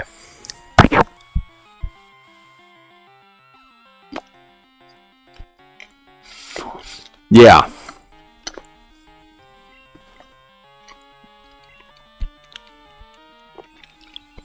Yeah, it's it's the perfect blending of like science and technology just run amok with the entire galaxy. And it's always interesting. Like I haven't heard a story that I was like, "Oh, this is boring." Like the only stuff that I'm not super into is when they focus on like the smallest human in the smallest situation. Like it's a hive city, which means it's built like a freaking beehive, like straight on top of each other, like all the way up from like the center of the planet. And it's called Necromunda, and it's just a gigantic city, like a planet-sized city that goes underneath the planet and stuff. And it's so vast that it just has its own lore system and and like games attached to it, and like I mean that's just hella interesting. But that's the least interesting thing about the lore to me, is the plight of the everyday human, because there's just so much like cosmic stuff going on.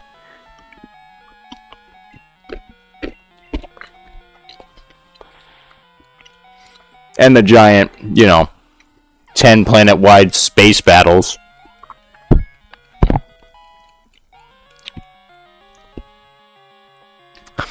The last one I watched was The Fall of Cadia. And that is such a good, oh my god, The Fall of Cadia is so interesting.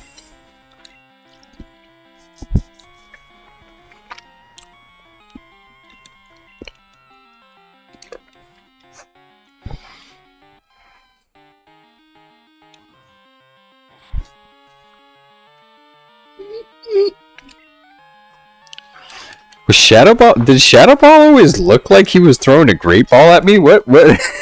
I don't remember it looking like that. Go lay down. My dog's bugging me. Go lay down.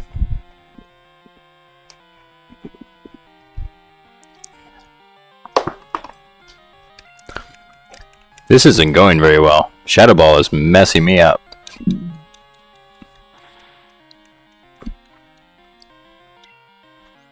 No, I know exactly what it feels like. My brother was talking to me about it for a while before I got into it, and it's just like you're like, oh yeah, big things, space battle, stuff like that. But I don't know. Now that I'm immersed in the lore, I'm just like he was. I'm all excited about it. And I told him, I was like, I wouldn't get too excited about like I don't know if it's Netflix or Paramount that's doing it, but I was like, I wouldn't get too excited about it, man. Remember what they did to Halo. and now I'm all excited for it for no reason. And I know who Henry Cavill is for no reason. just super into 40K all of a sudden. But I think once the show comes out, and if it's good, it's basically going to turn everybody into a Warhammer fan. I think Space Marine 2 helped out with that. Oh, Dream Eater. Oof.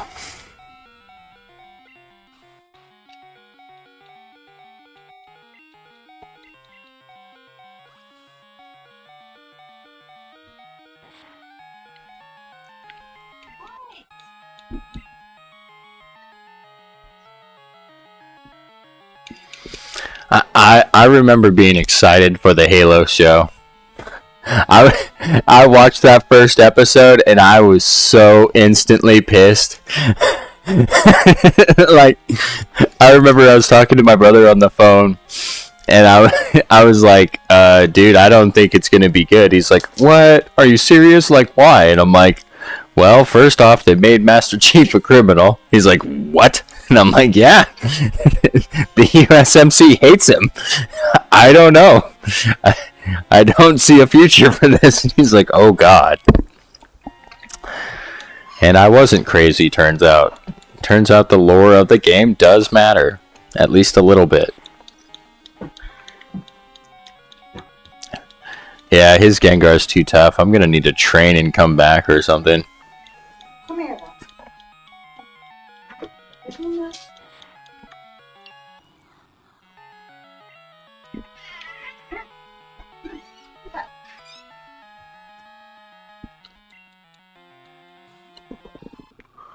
I don't know if I have anything to get me out of this. Oh, I have Awakening.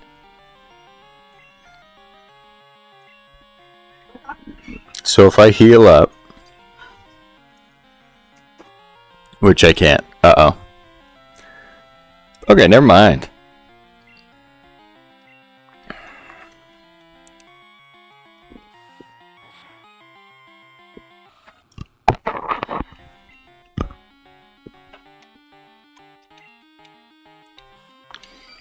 I don't know. I hope the 40K show is a lot more Fallout TV show and not anything like the Halo one.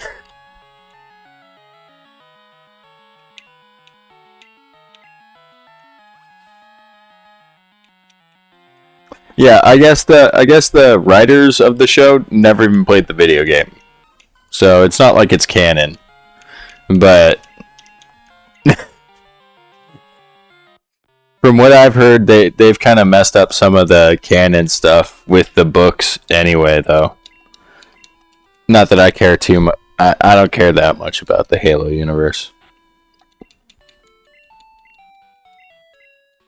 I don't know why I'm healing. I thought I won for some reason. Huh.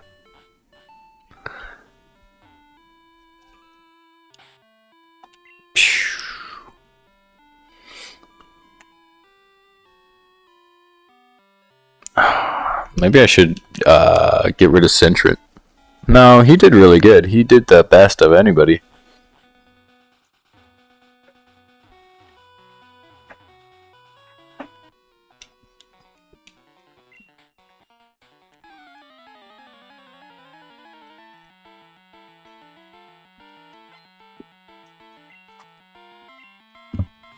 To me, if you don't respect the source material or you don't want anything to do with the source material, then don't have anything to do with the source material. Oh yeah, I forgot.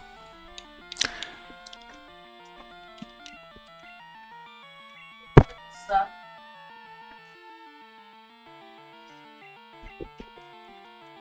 Like, I know we all wanted a Halo movie or whatever, but we didn't want a shitty one. Like, just do it the justice it deserves, and you know, even if it has to be in like the form of a cartoon or some shit, like, let the plot do its course, let the story do its thing. Don't just make up your own crap because you think you know better.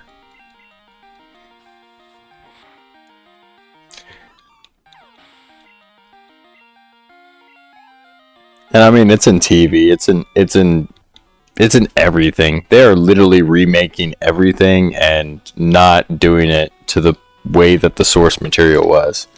And I just don't understand that.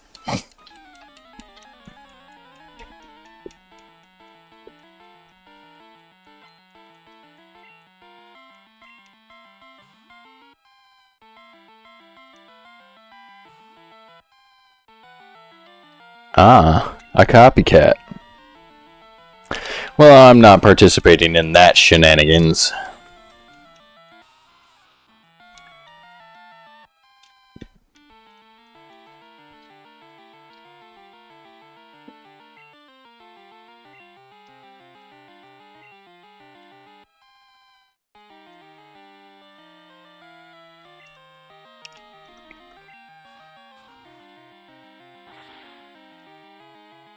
Oh, one remake I did love though, the Silent Hill 2 remake. Oh my god. Like, they messed it up, but it looks so damn good, I don't care. Like some of the super impactful like scenes, especially from like the beginning of the game, they just changed for no reason. But I could care less because it just looks so goddamn good. When you're talking about a 30-year graphics update, it helps a lot. Like, and I would have much rather had like the first encounter. I don't know why they changed the first encounter with like the demon things. I don't know why they did that.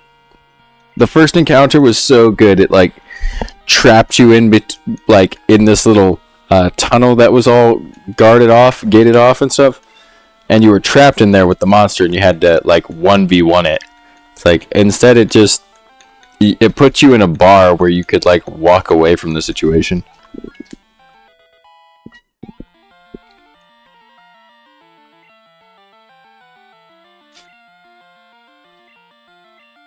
Like they changed a lot of things in that one, and I wasn't sure exactly why. Super Fang. That's the one that cuts its HP in half, right? I don't think I want that one.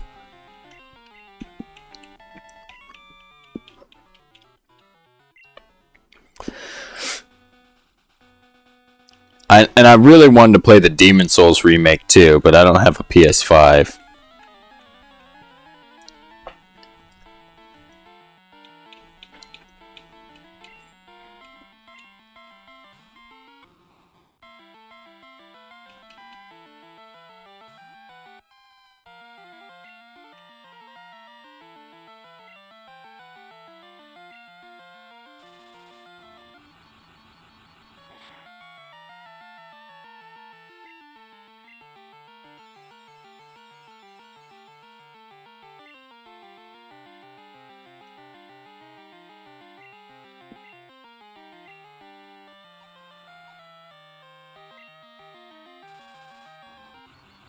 Oh, the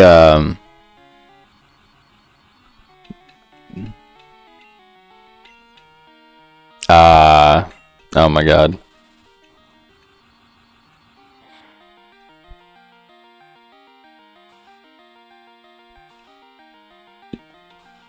The Silent Hill one.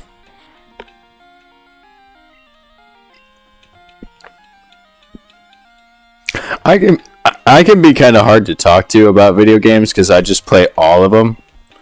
Like, it doesn't matter what genre. Like, I play RTS games. I play 4X strategy games. I play card games. I play action games. I play Pokemon. like I play Overwatch. I play like online competitive shooters and stuff. And then I'll play the most random retro game that you can think of.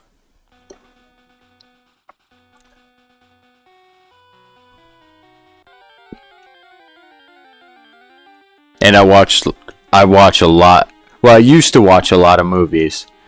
I don't watch them so much anymore. But like, if a movie came out before like 2010, there's a good chance I've seen it.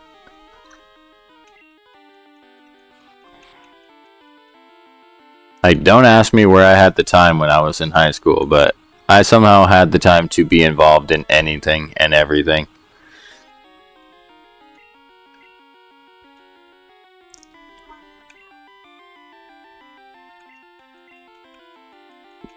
Nowadays, though, I literally just spend time trying to catch up on all the stuff I missed.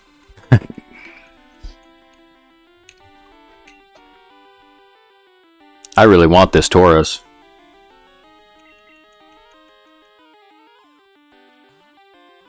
Hold the B button.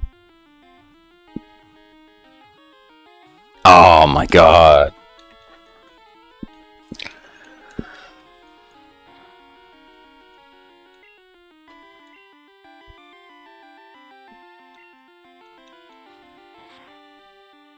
Oh wow. I was worried he was gonna die.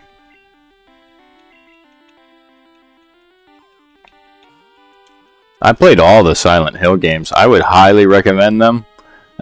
Even the ones that people say suck. The ones that they say suck, they only suck compared to the other Silent Hill games.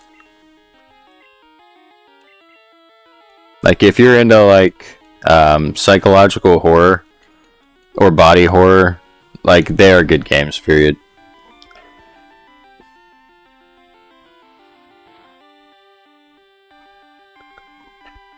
I never did get into Apex. I mean, it always looked fun. Oh, racing games. Yeah, racing games are great. Like Forza, or do you do the more serious, like iRacing type games?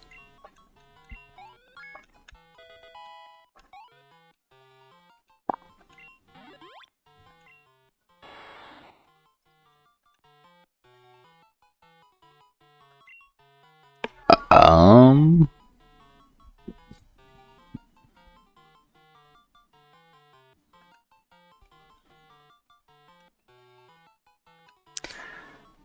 Lambo.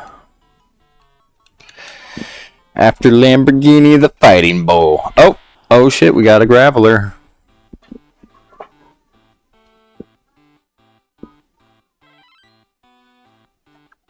Daisy in Formula One.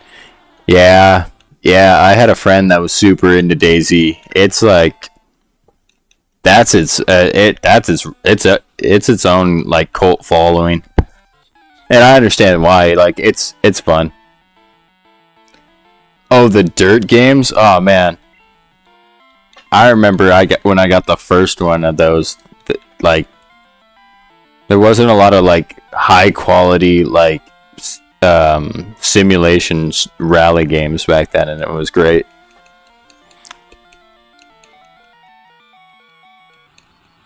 And then there was like Midnight Club and Project Gotham Racing.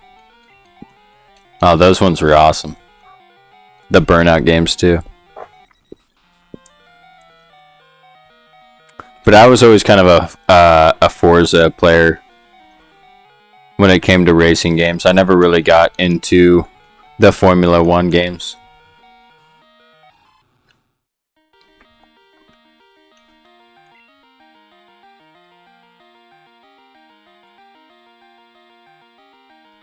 What kind of survival games do you play? Did you play Pal World?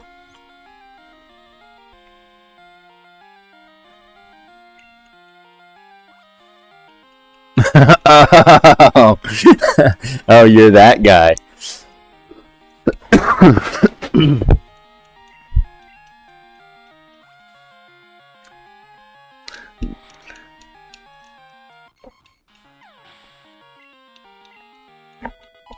Yeah, yeah, I understand the realistic racing. I like to focus on making my arcade racers feel as realistic as possible, without making them too realistic.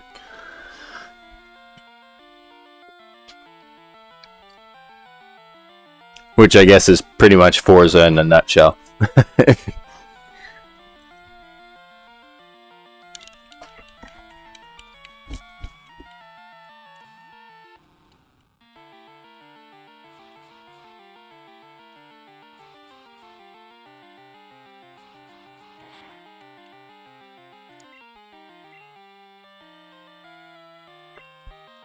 The streamer that I watch all the time, King VZ, he plays iRacing, and it looks really difficult, but it looks like really fun if you're into the simulation racing.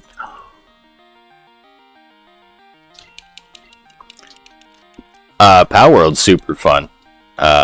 If you're into Pokemon, it can be great, and it definitely has a lot of hardcore survival aspects. It's really akin to like Ark. Like if I had to compare it, like Ark is a damn good comparison. Like a less crazy Ark. But I never played base Ark. I always had mods in my Ark, so I don't know if Ark was actually that crazy, but my mods made it feel fucking hectic.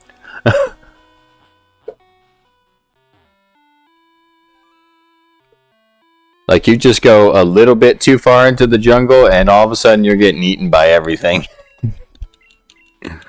But in Power World, it's not like that. Like, you have a lot of defensive options, it feels.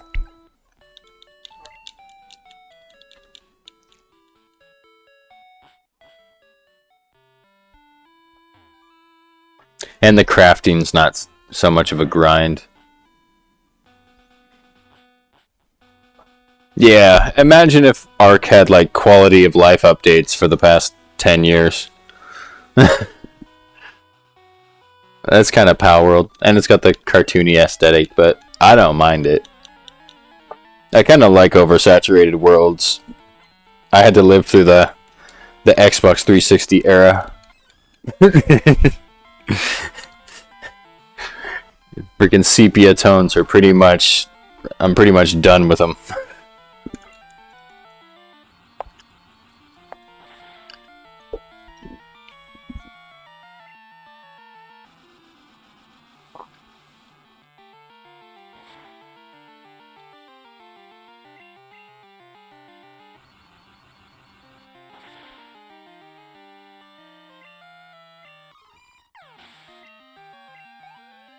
It's kind of like if Ark met Pokemon and then had just enough Dark Souls influence.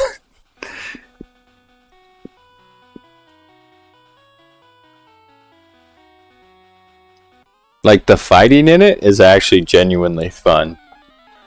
And I've only been able to say that about like 2 or 3 survival games. Like, Conan Exiles was my favorite survival game that I ever played.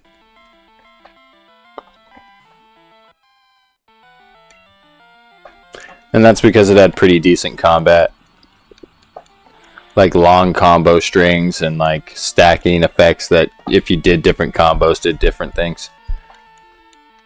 And lots of different ways to build your character. And that's another thing I appreciated about it.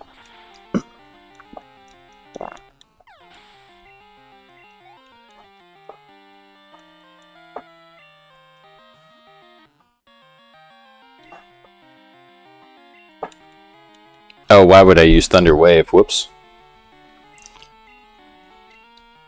Well, I guess it worked out.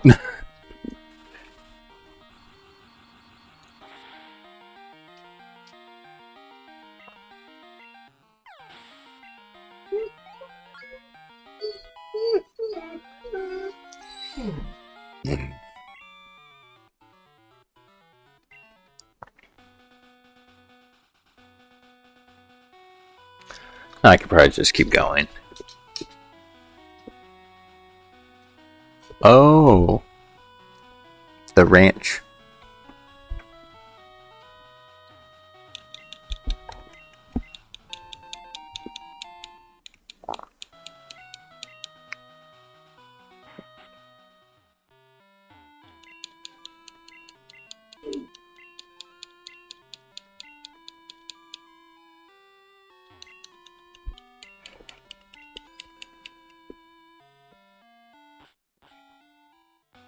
What was your favorite game of the year this year? Mine was probably Sparking Zero, sadly enough. But I'm a die-hard Dragon Ball Z fan.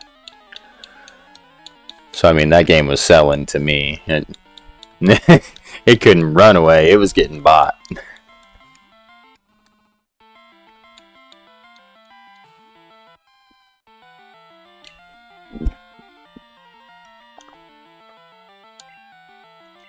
I haven't had money to buy Space Marine 2 though. I have a sneaking suspicion I might enjoy that one. Oh wow. Let me guess, I do nothing. Yeah, just about.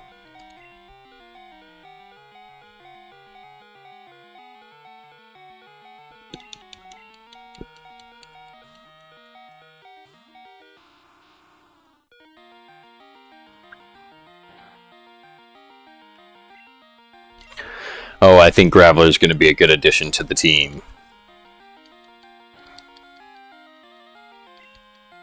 Good. I'm not dizzy. Good.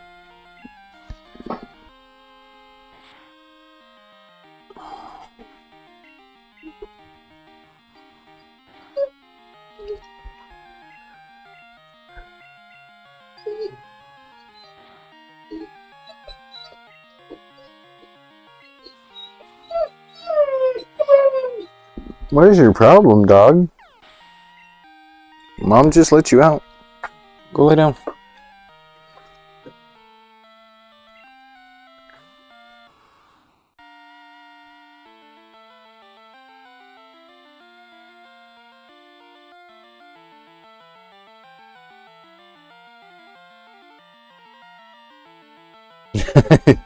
Yeah, I just hit my 30s myself. It's something about it. Like, certain games will put me to sleep now, and I do not understand why.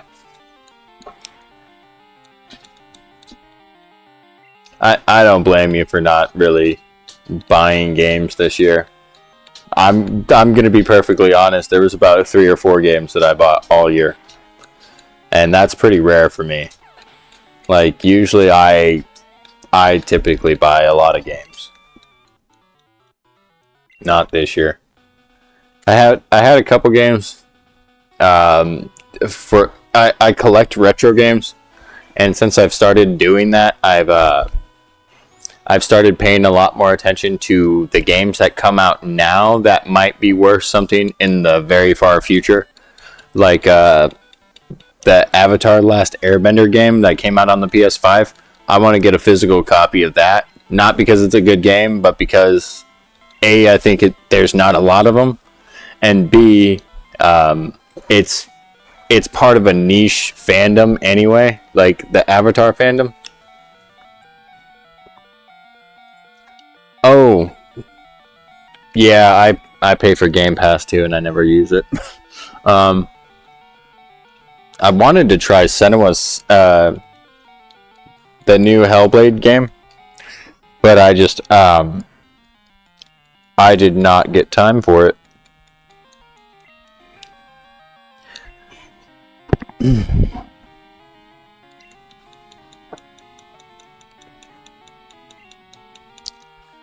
And I really enjoyed the first one, Senua's Sacrifice. I thought that was a really, really freaking good game. But for some reason, the second one, like, visually didn't capture me the same way that the first one did, like, just from watching the trailers and stuff. So I have a sneaking suspicion that it's not as good.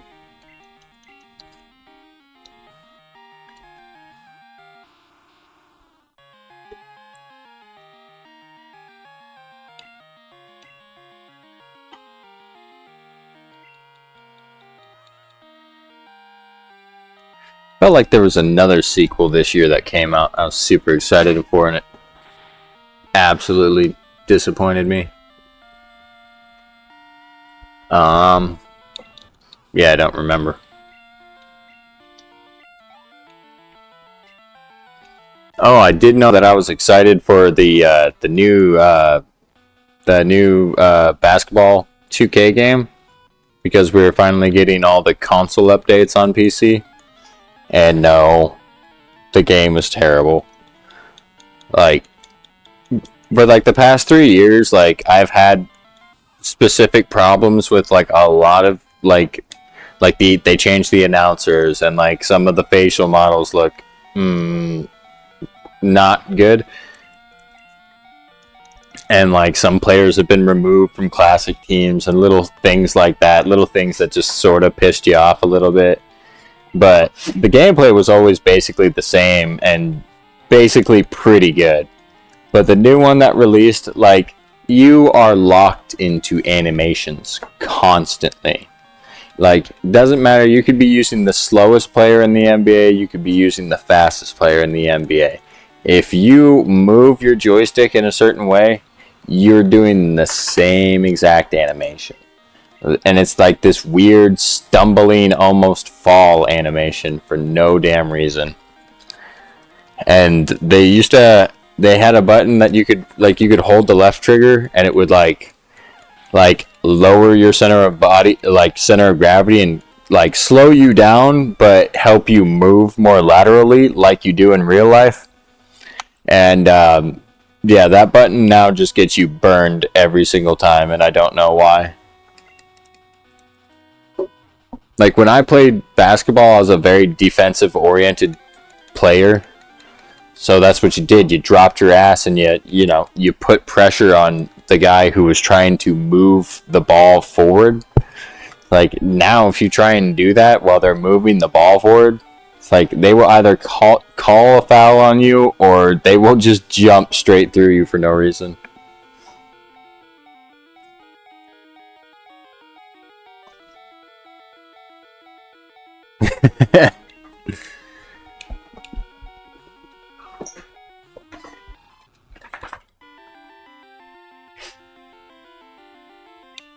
No, no, the sports games are not realistic. I can say that for sure.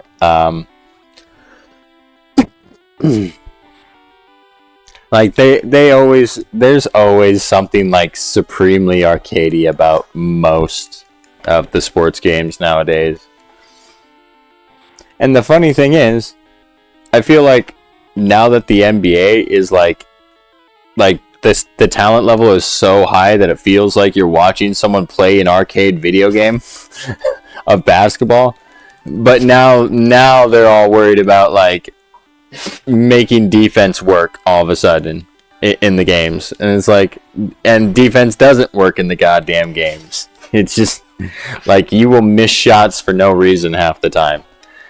And I'm sorry, but that's not making defense work. That's making the game worse. I don't even know how to describe it. The new Madden game was Madden. I didn't mind it. It was the same. It was the same experience that I expected. The game didn't absolutely crap its pants during the menus this year though, so that's a plus. It's pretty crazy when you have like a computer that's really good and it starts absolutely like trying to overheat while you're in the middle of menus. Like that was weird for me in last year's Madden. And they never fixed it. Like as far as I could tell, they never fixed it.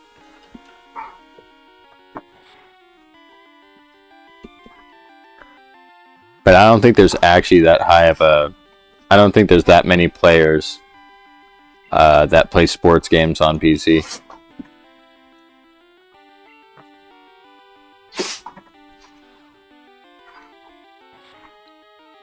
Which everything I said about NBA 2K might just literally be the PC port. Like, it's so hard to tell.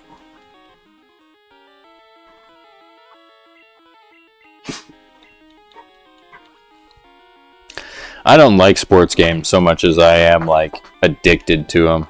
Like, I can no longer just go out there and play football or just, well, I guess I could play basketball, but you know, I just play the games to sort of relive my glory days.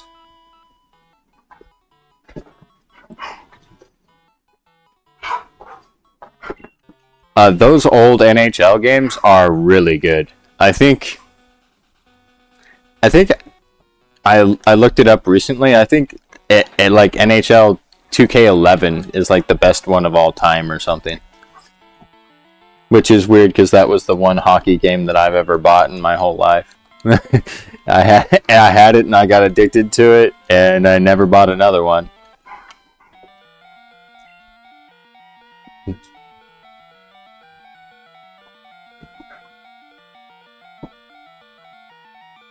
Well, the hockey games were always cool because you could check the hell out of people.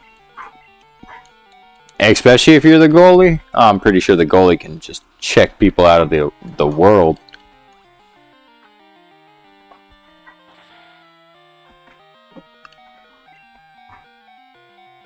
Well, I don't know why I switched into Graveler there. I don't know if I'm going to be able to make it to town.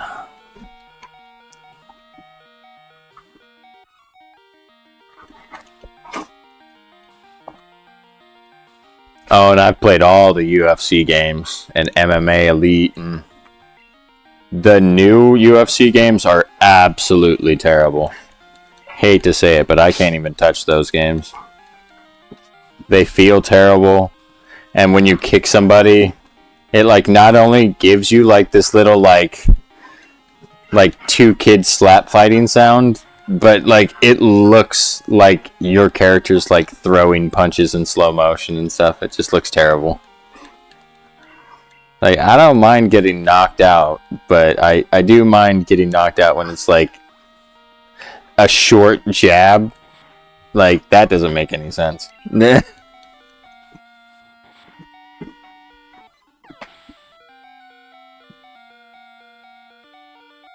Ah, yeah, that's right.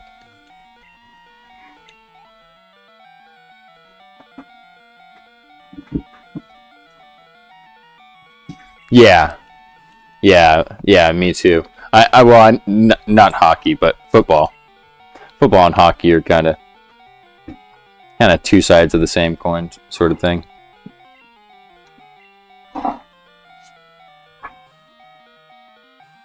Yeah, yeah, and especially uh, just the weird like downloadable cosmetics you can get for the new UFC games are like, I don't even understand what the hell they're doing over there. Like, I don't understand how they're selling products with that as like the market. I don't know. I guess they're just trying to make money off of brain rot culture or whatever it is. I never really understood the whole I'm gonna make my character look like a freaking like a monster type thing.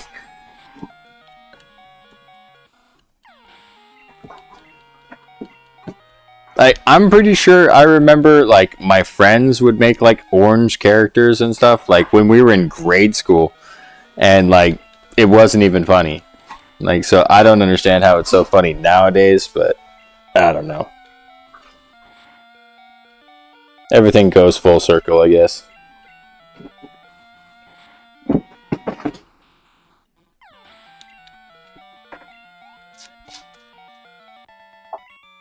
You're Canadian, or is that a reference I'm not getting?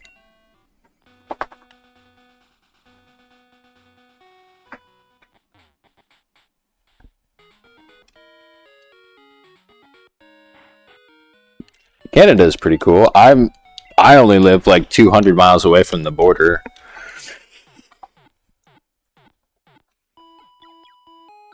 If that. I mean, like driving, it's 200 miles. As the crow flies, it's probably like 100.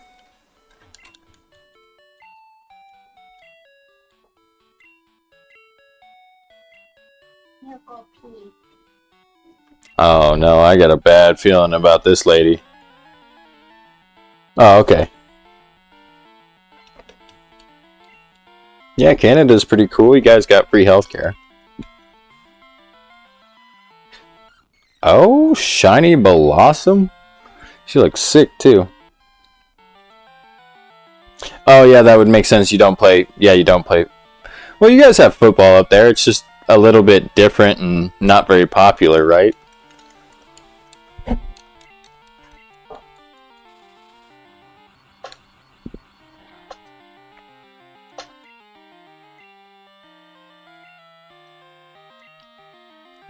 I think when I was trying to get scholarships, I think I got a college offer from Edmonton or something like that in Canada. But it was, I don't remember if it was like 9-man or if it was 12-man, but I remember there was a personnel difference. Like, my high school was a small rural high school, so we played 8-man football. Portion of our taxes paid towards healthcare. Well, I mean, yeah. Yeah, nothing's ever truly free, but if you shatter your femur, you're not walking out of there with a $500,000 bill.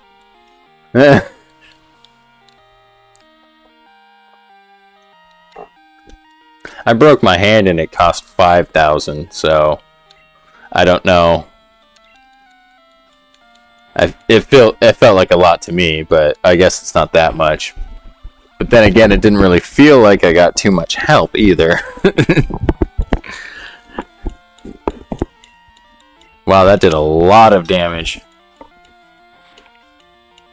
Oh my god. Oh, she's been growthing this whole time. Oh no. Fury swipes? Come on. Oh no. Mega drain for the rest of my HP.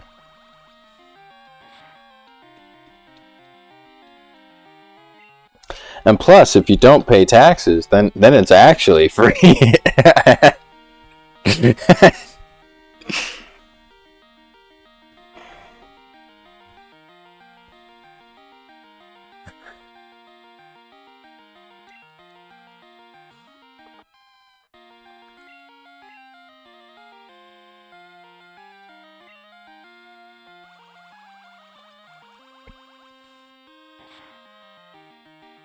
Yeah, it looks sick. And it's got like 4 stacks of growth on it, so I can't even fucking hurt the damn thing.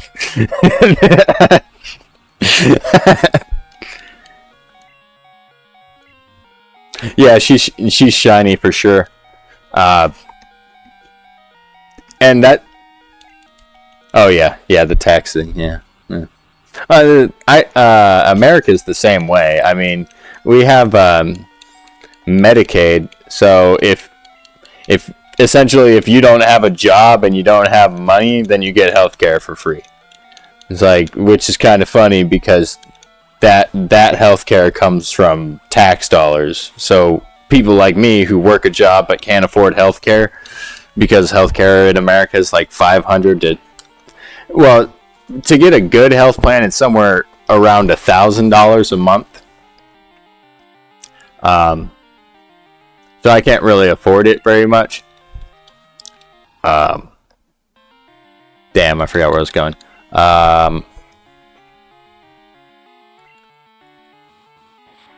Oh yeah, but like, even though I can't afford healthcare, if I just simply quit my job and became homeless or something, then I'd get free healthcare. It's kind of a backwards ass way to do it. And they make assistance programs and stuff that doesn't really assist people like me, because $20,000 a year is too much to qualify for that type of stuff. Like, even if you make like $15,000 a year, it's like too much, which is, I think the poverty line in America is like $30,000, so that doesn't make a lot of sense. Like, and the poverty line literally means like you cannot live, like you live at a deficit basically.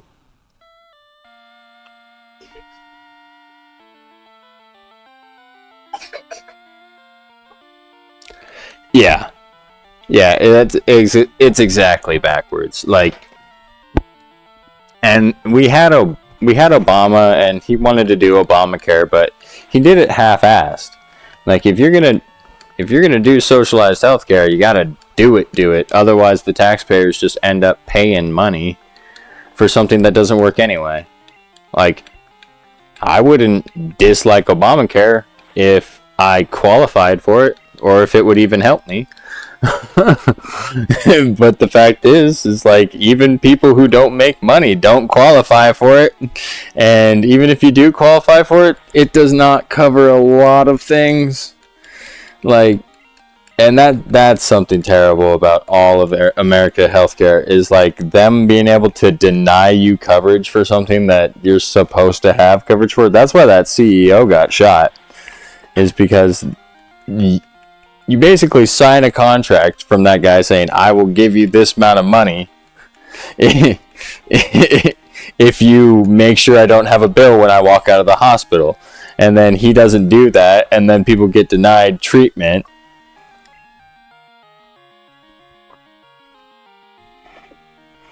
Yeah, the poverty line is literally like how much it costs to buy food and electricity and water. I don't think it includes actual clothing.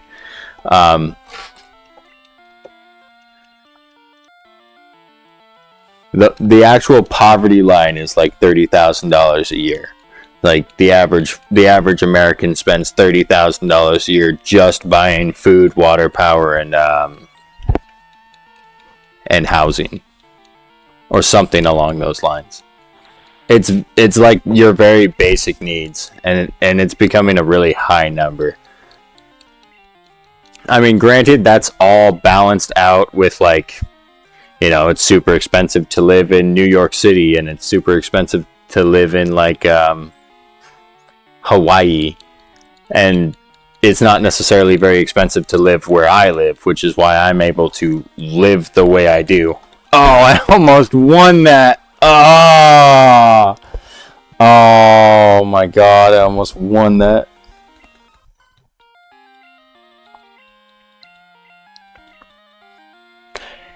I don't know. I'm not a political scientist, and I don't. Whenever I try and get into politics or anything, I just end up getting sick of both sides so fast. I try not to think about it too much.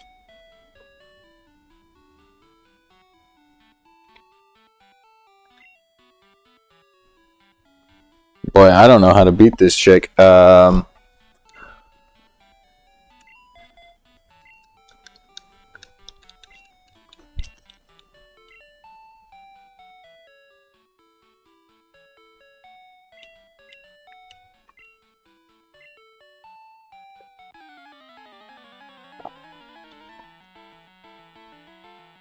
It's easy to fall and become low. Like, what, on like the poverty scale or something?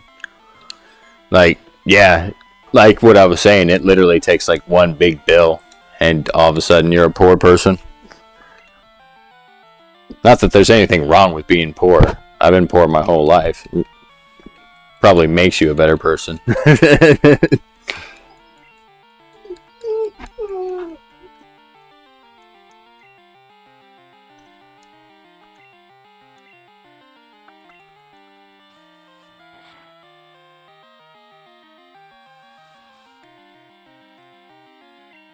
Attack went way up. Special attack went way up. Yeah, I don't think this is gonna go good for me. She's so tanky for no reason.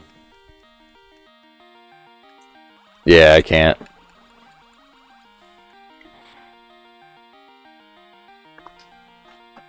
Yeah, I ain't exactly scared of them. It's not like I'm being monetized or anything, but politics can also like split your fan bases and stuff. I don't care enough about politics. I don't think it at the end of the day, I don't think it matters. Like,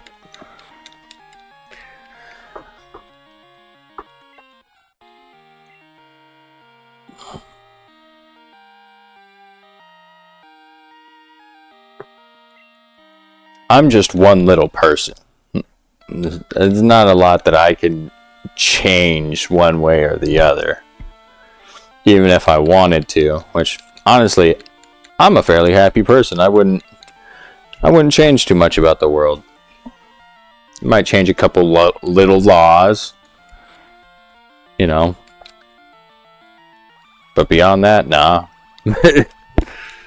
America's pretty good. I mean,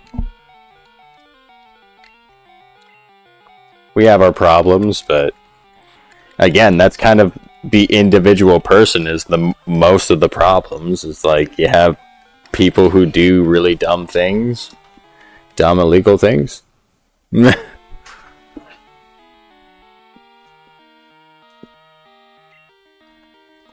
I mean, yeah, I kind of feel like I'm talking to an open-minded person, and it's very easy to be open-minded when you kind of seen a lot of the world. I mean, not saying that I've been a lot of places, but like I've seen a lot of types of people, if that makes sense. I've seen a lot of people who like, especially during election cycles, their entire personality becomes whoever they associate with. And those people are just not fun to be around. The last thing I'd want to be is one of those people. Like, if I hear something that's just out of bounds, not true, I'll be like, dude, I don't think that's true. But beyond that, I try and keep my mouth shut about most things.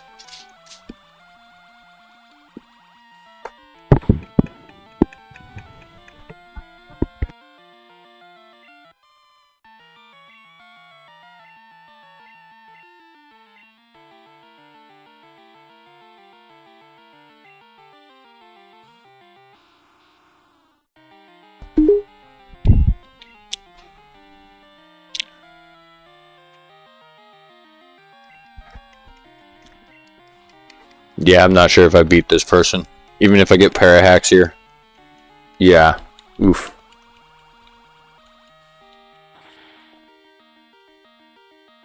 Yeah, you're 32. Yeah, I'm 29, so we're basically the same age, in the same kind of situation. It sounds like.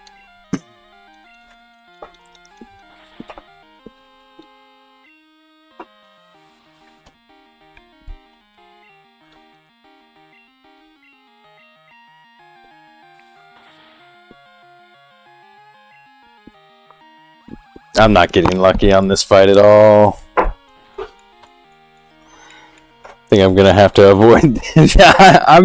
I'm avoiding like half of the fights now that I fought Marty. That's great. That's great. This is great.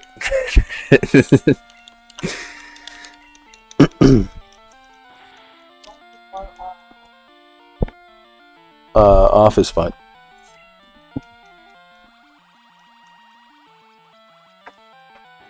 I don't want to pretend like the rest of the game's been a cakewalk, but it's getting way harder now. What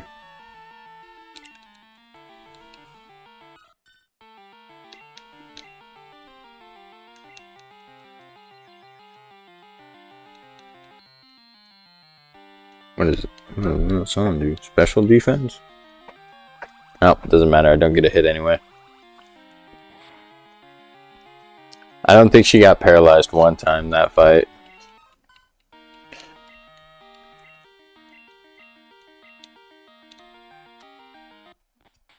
Okay, Ekans. Something has to happen to this Ekans.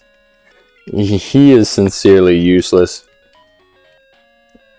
I don't know if I have to replace him or if I just have to evolve him. But he is struggling.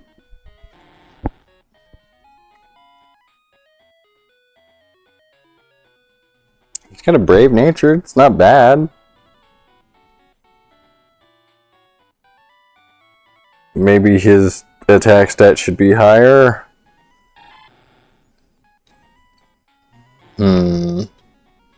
I don't know. It's kind of close to Crocodile.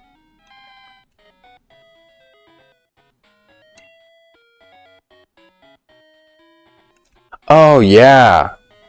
Yeah, I should totally do that.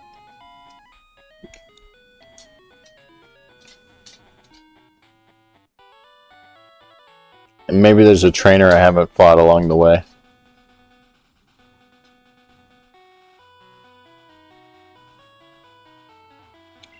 No, I fought her.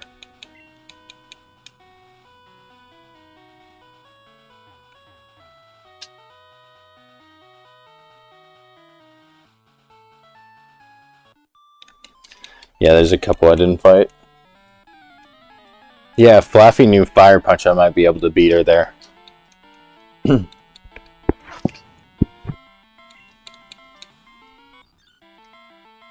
Aw, Sunkern. The most worthless of Pokemon.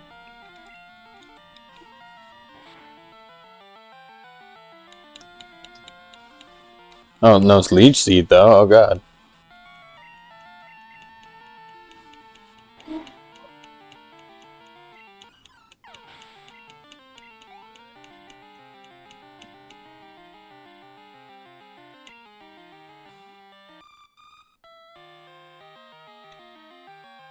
Oh, that wouldn't be a bad idea, especially for this hack. Because then you'd have an electric type physical move, and you'd have an electric type special move. Because you always teach it Thunderbolt.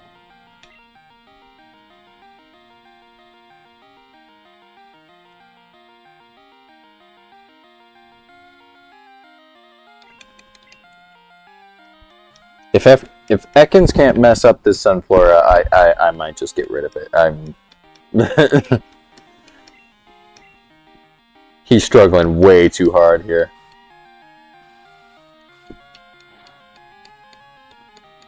I could just toss Taurus in the lineup. Perfect.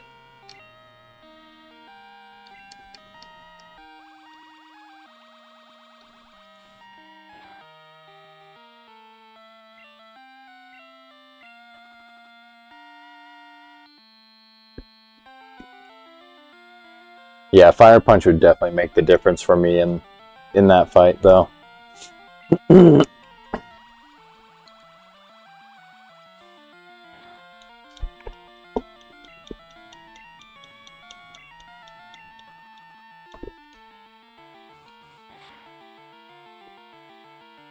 What on earth?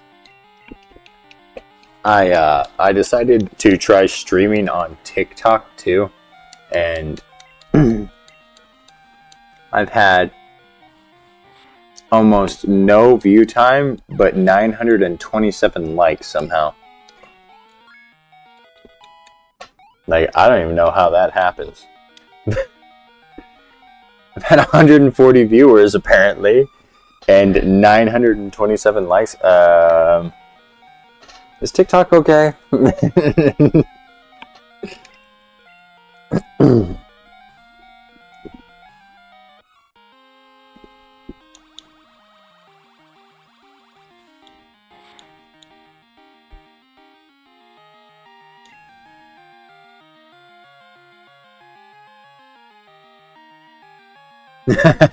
You taught and roll out the Togepi. What's wrong with that? And Togepi can roll. I think the plan for me is to kind of replace Sea-Tree with Tauros. Yeah, I have no idea. TikTok is weird. But I kind of want to replace Sea-Tree because he's already starting to top out here. Like, I am hitting with Stab, and I am not even doing damage to the Sunflora. Like, yikes.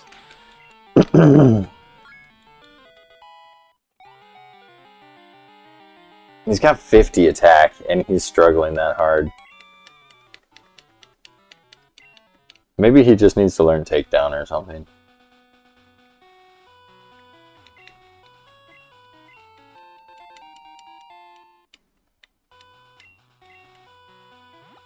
I have no idea how we're going to beat Marty's Gengar.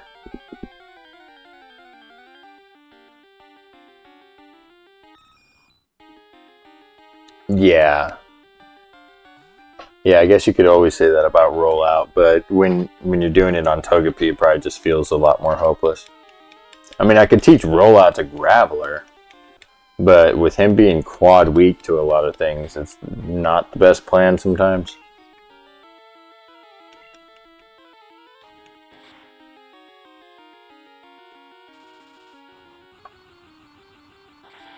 Oh, it maxes out at 5? So what it does, 60, 120, 240, 480? Up to 960?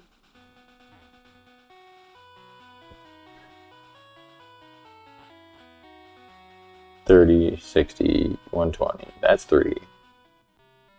Oh, so it's 480. 480 max.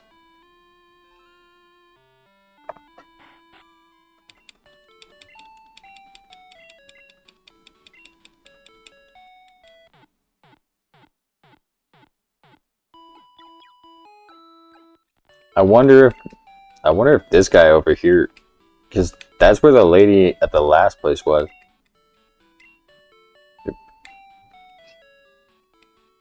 Oh, no. Just a nerd conspiracizing with himself.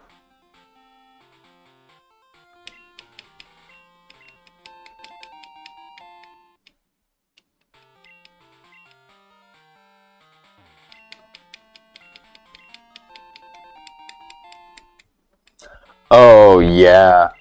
I've watched like a soft lock picking video where they gave him rollout with like max PP and it took forever. Couldn't even kill yourself properly.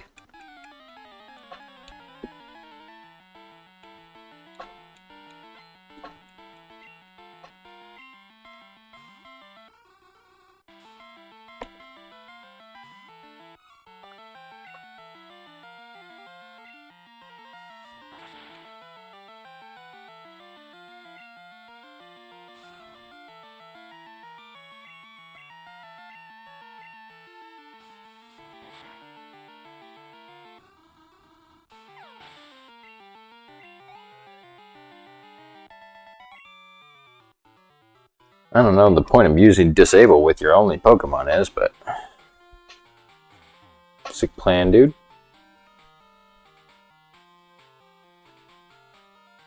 No, this is the right way. This works. Where is the Fire Punch person?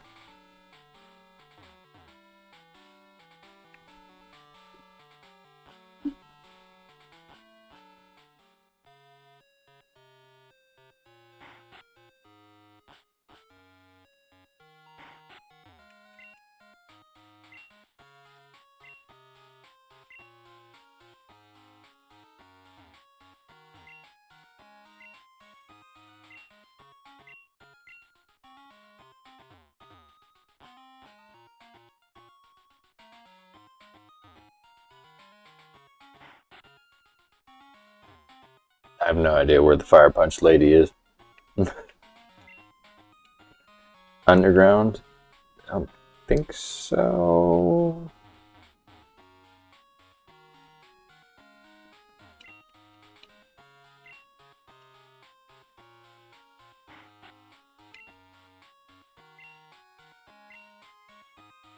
No. Yeah, I don't even want to know how pissed my Togepi is at me. Tower shop in the 4th floor, I think. Oh, okay. Thank you.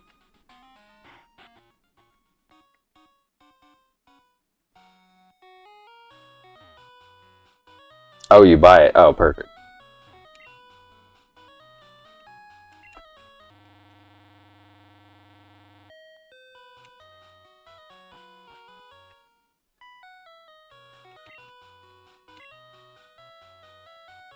Oh. Well, let's see here. Medicine. No, not the medicine. Oh, probably not this one either. An attack that caused paralysis may inflict burn. I don't have enough money. It's 65,000.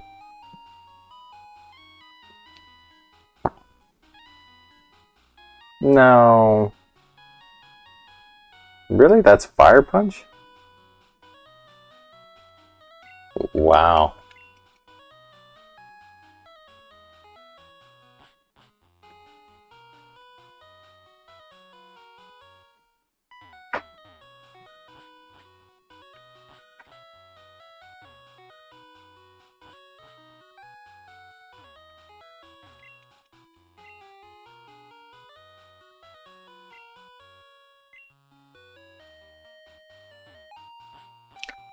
Well, that plan's not gonna work.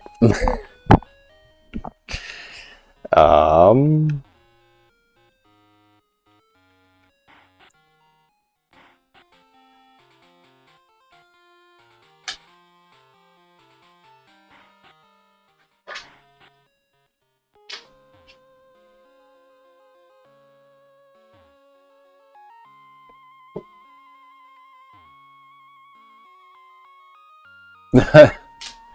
Damn. This ROM hack is hard. That damn inflation, man. This ain't the 1999 prices anymore.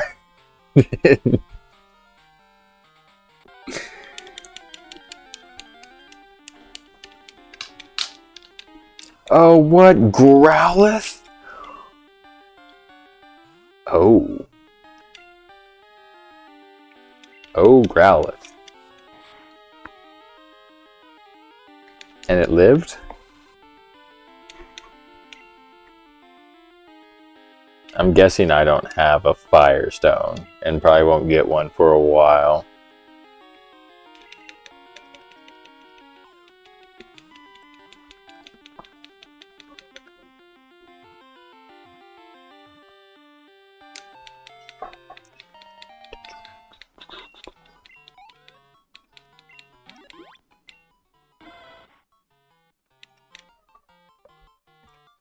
Yes, we will give, and we will name him Bunks after my dog.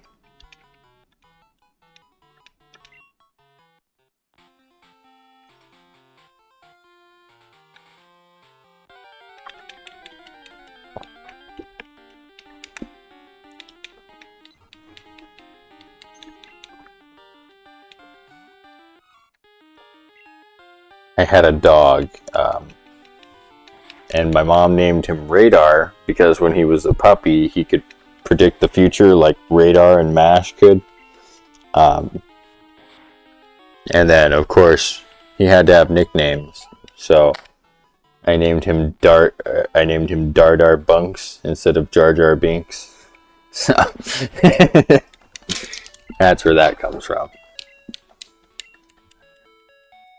Yeah, no, they made a lot more Pokemon available to catch in this. So Growlithe is not just a Pokemon or a trainer Pokemon in this one.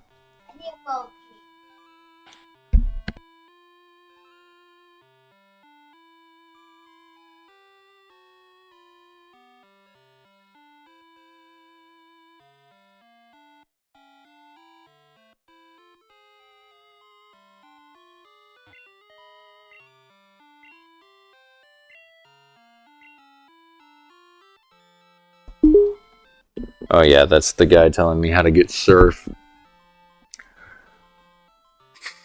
I'm guessing I don't have a Firestone.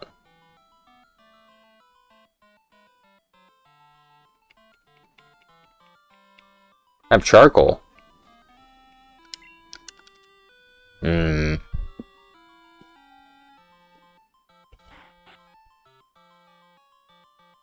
Wow. Was this always like this?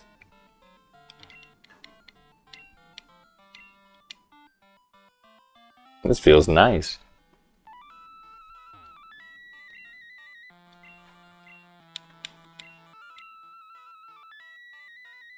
Bless one of her. Okay. Bless my Pokemon.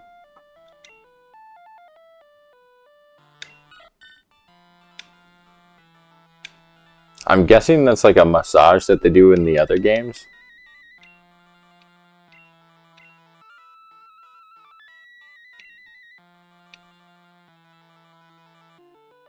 They train Sentret to fight ghosts. I guess because it can't. Yeah, this has got to be new, right? Like, it looks really nice.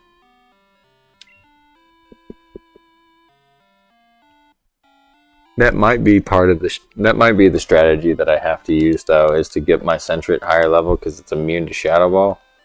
But then I'm just gonna get Dream Eatered. Keep an Awakening on me. Ugh.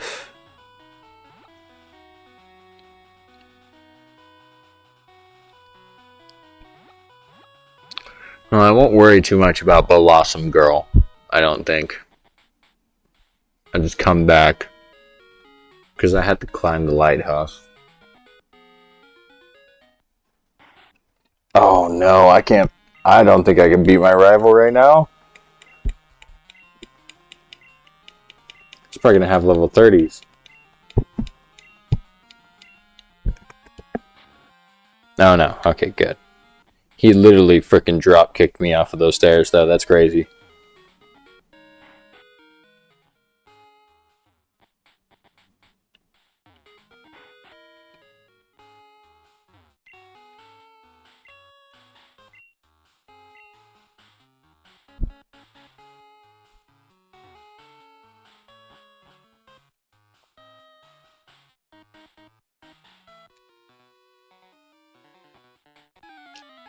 Hopefully I can just gain a couple levels and I'll beat Marty no problem.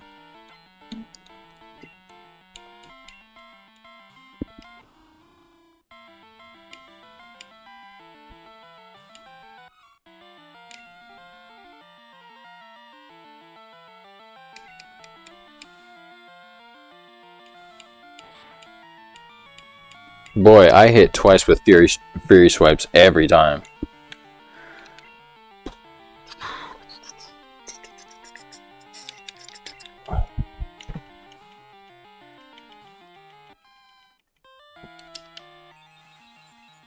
Confusion.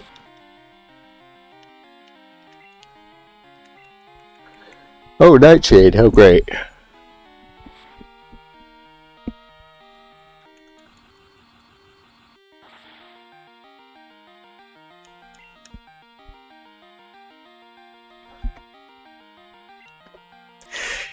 Yeah. Yeah.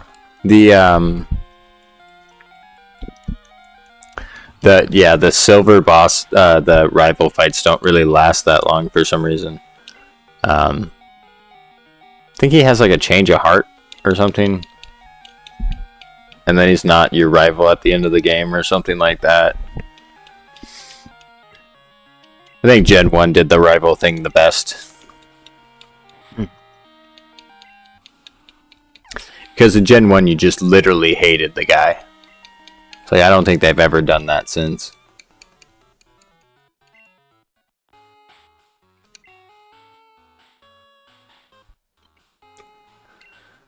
Okay.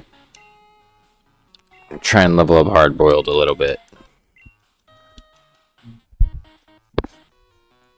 Now that I know these guys aren't going to be level 30.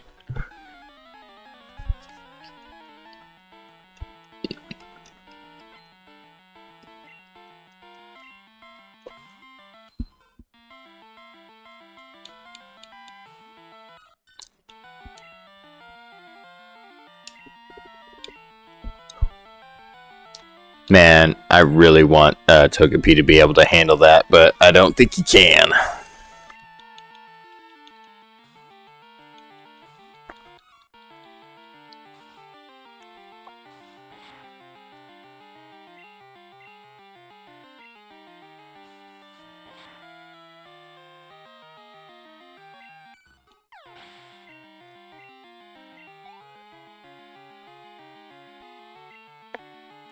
Well, and then if you were like a kid when the anime came out too, it's like you immediately associated Blue with Gary, and Gary is such an asshole. It's like,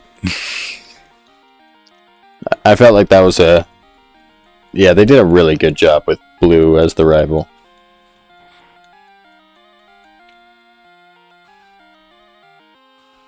And they have Red and Blue do like a bunch of like appearances in the newer gen games too, and their relationship is kind of funny to watch because they keep it the same throughout the entire thing, where Red never says a word and Blue won't ever shut up.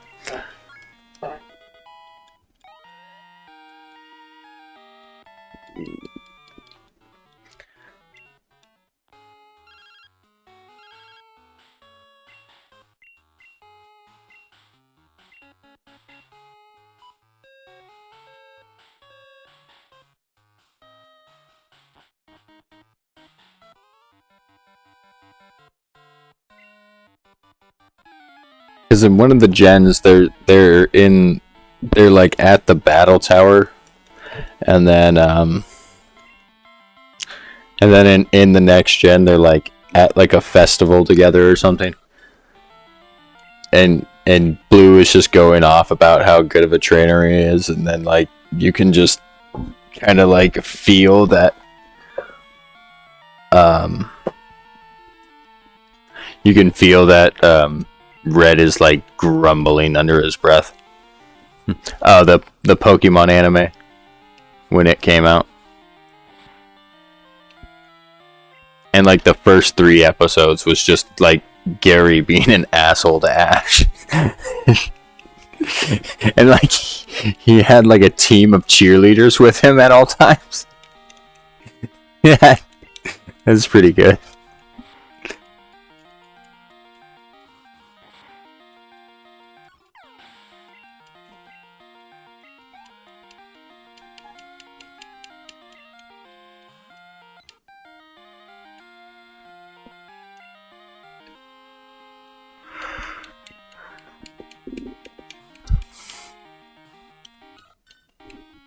I don't understand why these trainers are level 16, honestly. It doesn't make any sense. Oh, hopefully I don't explode. Swords dance. Now, if only I had any physical type attacks. Damn it.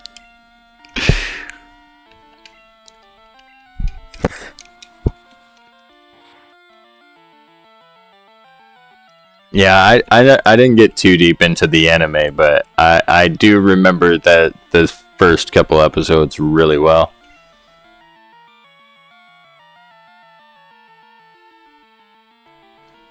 They have all the problems with the Diglets in the one episode, and then they go to the power plant and it's full of Magnemites in the next episode. And you get to see Muck for the first time, and Muck's one of my favorite Pokemon.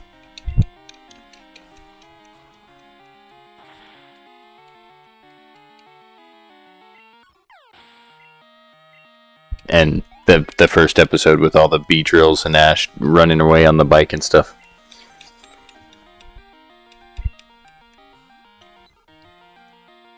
I might have had them on VHS, that's why I remember them so well. In the long, long ago.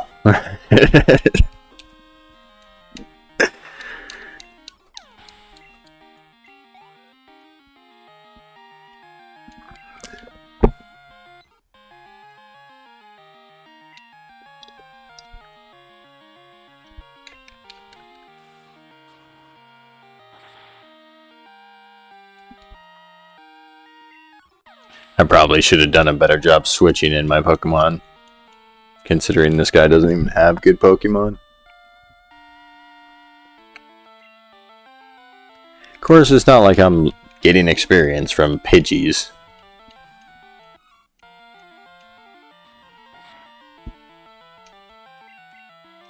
And I used Cut on accident. Oh. Oh, it does decent damage.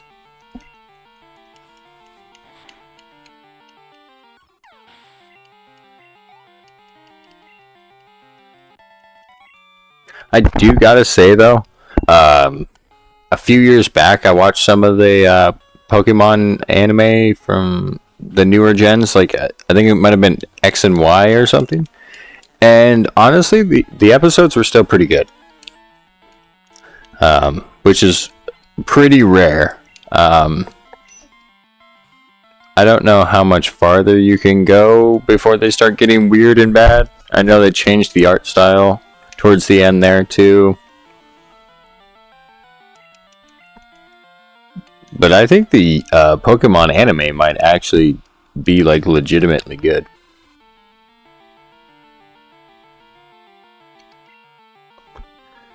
Team Rocket comes in and tries to Pikachu, Ash, and the team foil the plans for Team Rocket, make them blast off again, sound the problem, mystery solved, Scoot. Yeah, but like that that natural simple story is so good though. It's kind of like the original Scooby-Doo. It's like it's just so simple it works. Like every time you load into an episode, you kind of know what you're gonna get.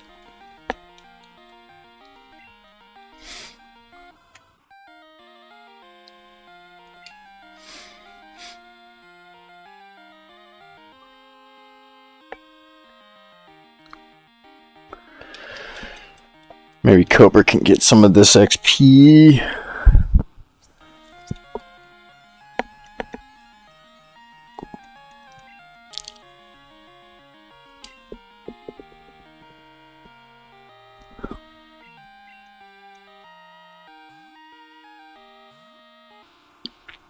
I've been meaning to rewatch to just watch all the Pokemon animes for like a long time, but they're not in any good services. Like, you have to have like these weird ones. I watched a lot of the Yu-Gi-Oh seasons that I never watched or saw growing up, and some of those were pretty good. Like, the newer ones are pretty bad because they use a lot of CGI and stuff.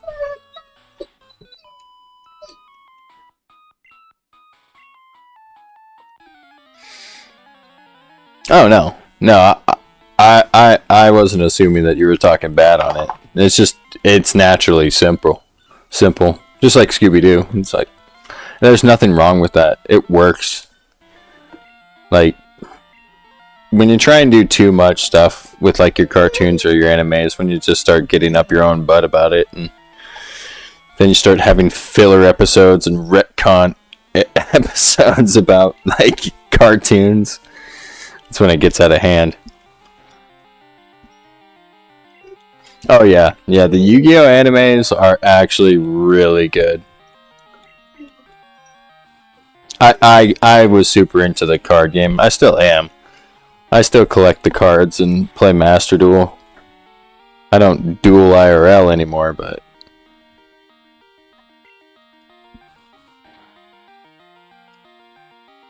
the first two seasons of the Yu-Gi-Oh anime, Duelist Island and Duelist City, like those are so damn good. And then like even some of the fillers, like just kind of like way different but cool in its own way. Like, I think it's really difficult to mess up an anime based around such good art. Like, that's most of what Yu-Gi-Oh is just really cool artwork. No, we don't need encore, thank you.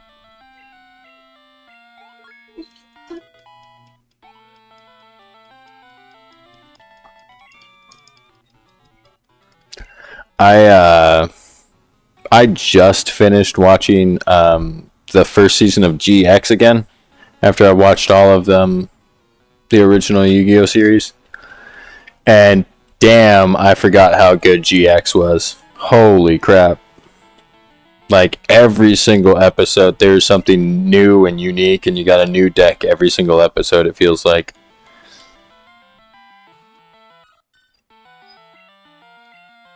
Like, I think the reason why I don't remember GX very fondly is because I don't like Jaden's deck.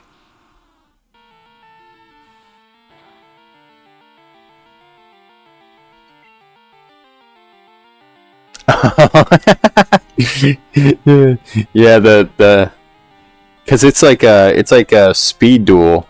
The new Pokemon TCGA on phone, it only has like 3 Pokemon slots and stuff like that, right?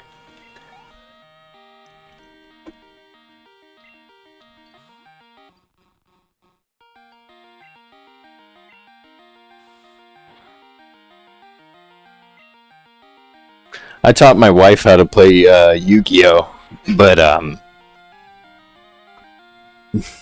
like, even an experienced duelist only knows how to play Yu-Gi-Oh as much as he knows the deck he's playing against. Like, there's just so much to know in Yu-Gi-Oh, it can be really difficult. Yeah, I'd recommend watching Yu-Gi-Oh GX. If you're into the original series, GX is really, really good, actually. You'll probably deal with the same thing that I dealt with, where you didn't really like Jaden's deck, because his deck is super simple and doesn't... Like, if it wasn't for his protagonist powers, Jaden wouldn't win a single duel. His deck is horrible. like, like, his whole strategy is summon a 1600 beater and pray to God it doesn't die. And then he'll summon he'll use polymerization to summon a 2300 attack point monster with no effect. Like, come on. Yugi's had 2600. Oh, wow. Wow, it just gives you energy cards. That's weird. That is super weird.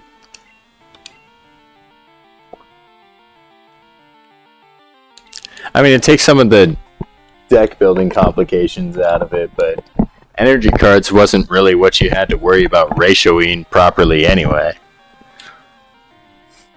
Depending on your deck, you ran 15 to 20.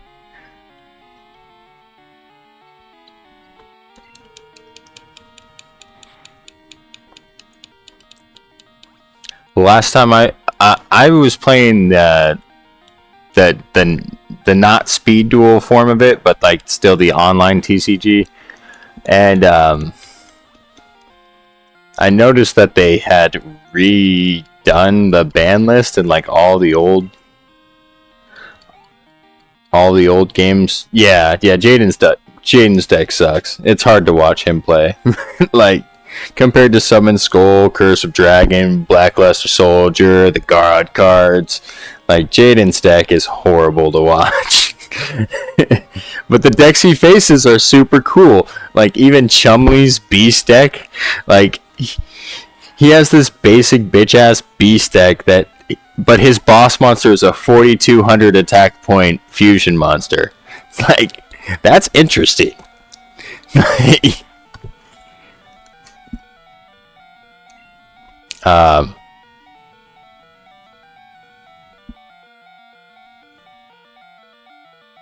Yeah, but I noticed that they had extremely changed up the Pokemon TCG. Like, all the old cards were banned, like Professor Oak and all the other Draw 6 cards.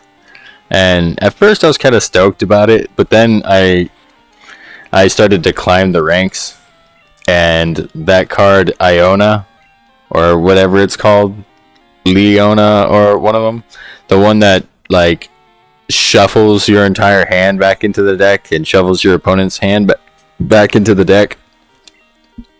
To me, that card breaks the concept of Pokemon TCG, because it's a slow game, and the way you build resources is by kind of stacking your hand. Well, if you can just use Iona, and at higher levels, to me, it just seemed that people were Ionaing back and forth, and it was literally just straight up luck if you were able to draw the card you were needing off of that card. And plus, it works as a draw for no reason. If you use it as like the last card in your hand, you get to draw like 5 cards or 4 cards.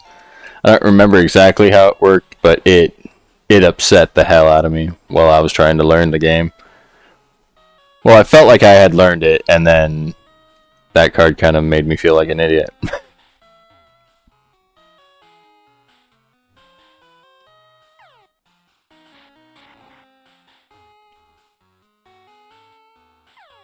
Oh, okay, that's how I do that.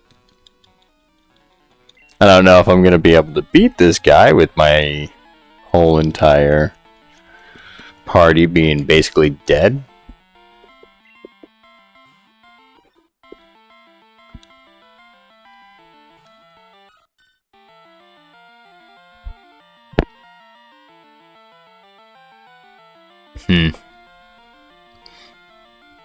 Yeah, TikTok Live is super weird. There's like no way to track how many people are on there or anything either.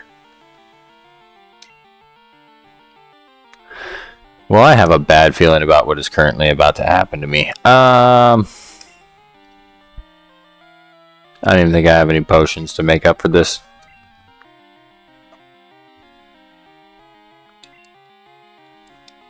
Oh, he missed? Okay, that's not gonna work.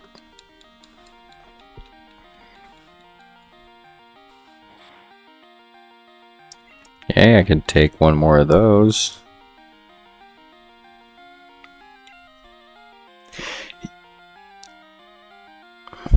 Like, I'm sorry, but that's one of those cards that, like, even if it was in Yu-Gi-Oh, it would be, like, limited to some format.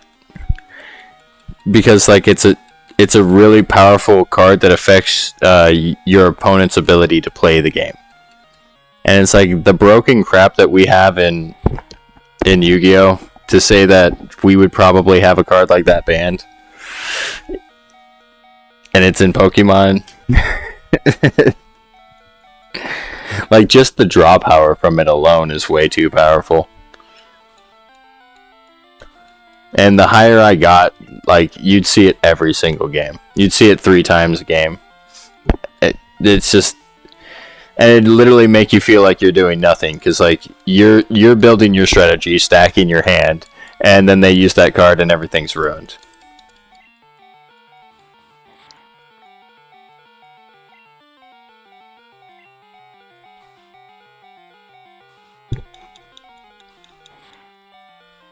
I'm not a person that'll cry about balance all day, but, like,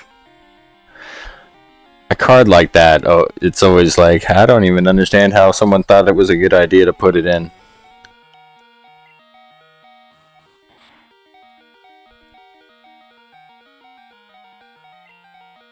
Like, to me, Professor Oak letting you draw 6 cards, that's not a terrible thing. Like, it's not as powerful as Iona, because the way that Iona screws over your opponent, as well as stacking your hand too. Okay, I have to go heal. I'm gonna die, or I can't.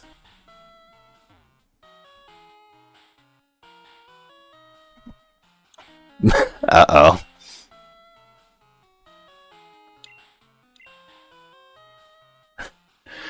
I'm just gonna give it to Toadstyle and hope he can survive whatever's coming.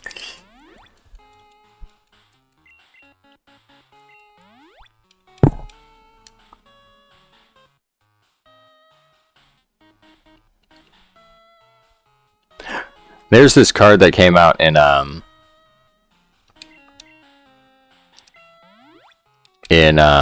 Yu-Gi-Oh recently. Basically, it's a card that you can summon it by using the strongest card on your side of the field, which literally means it could be a 0 attack point, 0 defense point monster, like, period. And it can just turn into a 2900 attack point monster with the ability to blow up a card on your opponent's side of the field. It's like, pretty mild-mannered card as far as Yu-Gi-Oh is concerned, but the fact that you can literally make it out of anything is completely broken. And that's the problem with Iona. It's not the fact that it's a good card, it's that it's just such a generically good card that works in every single deck, no matter what. Okay. We're doing this, huh?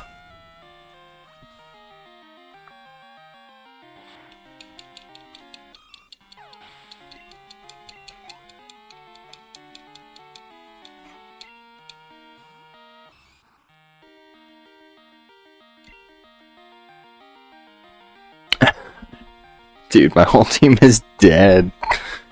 Oh, man. I should have probably saved C-Tree. Sacked off, Nada, dude. Oh, well. Had to get rid of that accuracy drop somehow.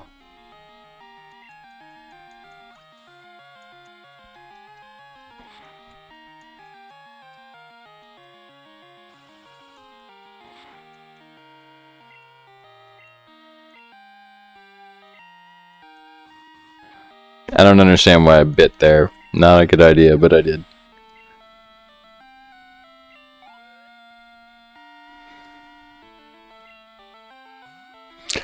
Yeah. Yeah, Yeah, Yu-Gi-Oh's completely out of its fucking mind right now. Uh, and the thing is, like 2 years ago, it wasn't as bad as it is now. Like the Master Duel scene right now is so insanely, like every single deck is so good. Like even 2 years ago, it's like you had your good decks and you had your great decks. It's like now you have your good decks, your great decks, and your absolutely unbeatable decks.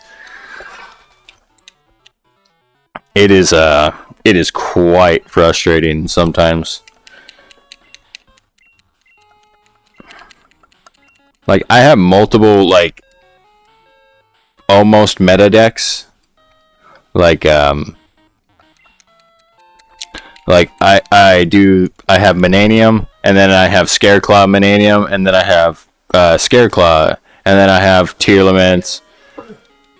I have a God deck that's really good, but the whole thing it just revolves around letting my opponent summon 3 monsters and then sacrificing them for my God cards.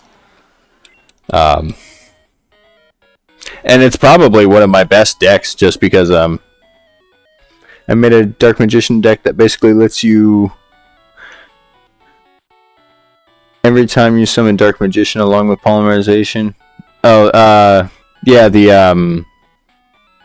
it's not Amulet Dragon, but it's kind of the same one, the Ayatamias Dragon.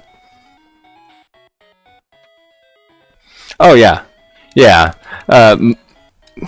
If you're a smart Master Duel player, like if you know what's going on, typically you're just gonna surrender the second you don't see any way of winning. Um, but if I'm facing an off meta deck like Dark Magician, which I think it's awesome you run Dark Magician decks because I run Blue Eyes decks all the time.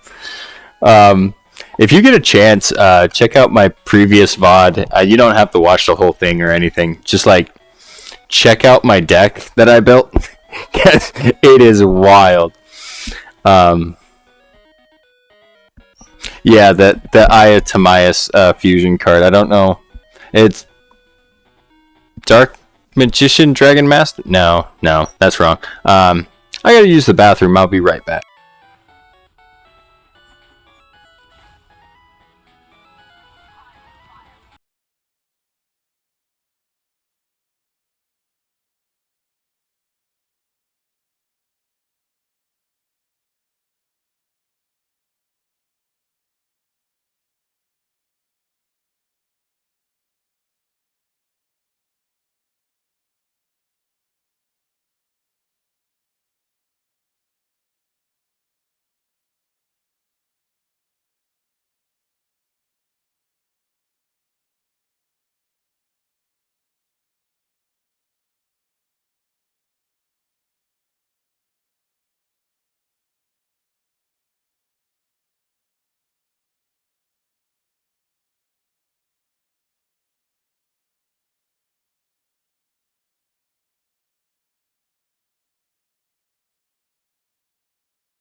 Oh, okay, I'm back. Sorry, my dogs decided it was a good time to go potty too. And then I'm guessing you have the dark magic circle and the book that goes with the dark magician. That whole strategy.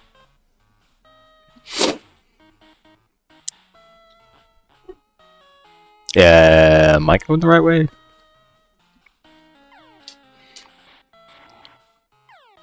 Okay, there we go.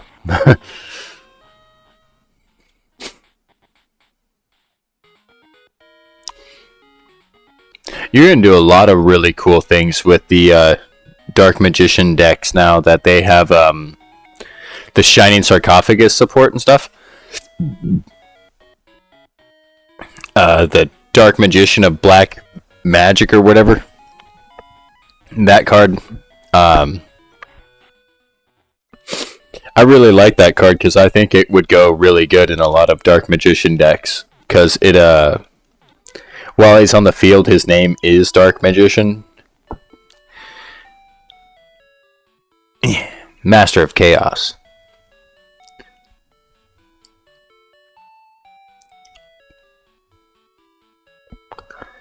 Which allows you to summon Dark Magician from the grave. So turn 1, I would have that play is to use Illusion of Chaos to retrieve Magician's Soul, which allows you to sacrifice Dark Magician from your deck to your grave and then summon same Dark Magician to the field, use the spells. Tamias, boom, full circle. Yeah.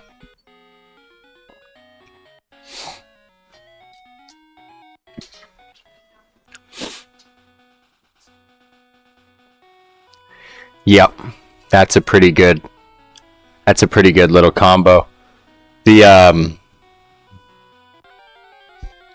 basically with my my Blue Eyes deck, it's like a Blue Eyes Shining Dragon Turbo deck, to where I'll use Fusion Armament to cheat out Blue Eyes Ultimate, get rid of my Blue Eyes Ultimate for Blue Eyes Shining Dragon, and then try and fuse something out of my hand, like King of the Swamp or Magician with the Third Eye or something. Which with the Goddess with the Third Eye, something that can be used as a fusion substitute. Oh no! I have to use a Chaos Dragon. I have to use a Chaos Monster, and anything can be substituted for the Blue Eyes Ultimate. And so I'll have Blue Eyes Shining Dragon, which is unaffected by targeting cards, and then I'll have Dragon Master Magia.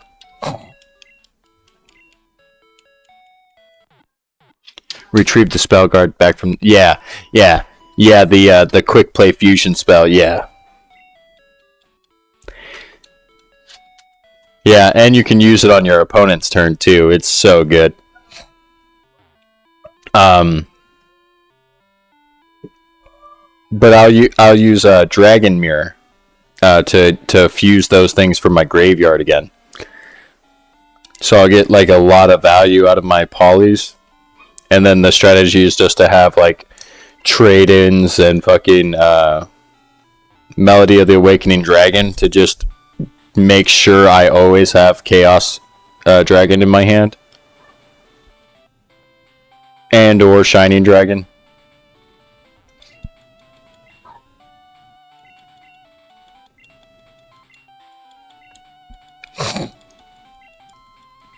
Yeah, I've had times where Dark Magician was able to beat my Mananium deck just because they had basically all the cards they could have wanted, you know? Like, the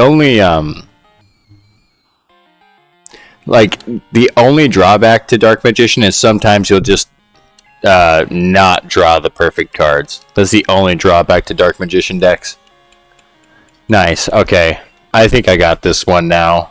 Crocodile just had to be strong enough to one-tap. I didn't realize he had 6 Pokemon. And I highly doubt that Crocodile's strong enough to one-tap Haunter. He's faster than me anyway. Well, that's fine. I just gotta switch out, that means. Because I won't take damage for this turn. I don't think. Yeah. Then I just got to switch out to Graveler, which is perfect.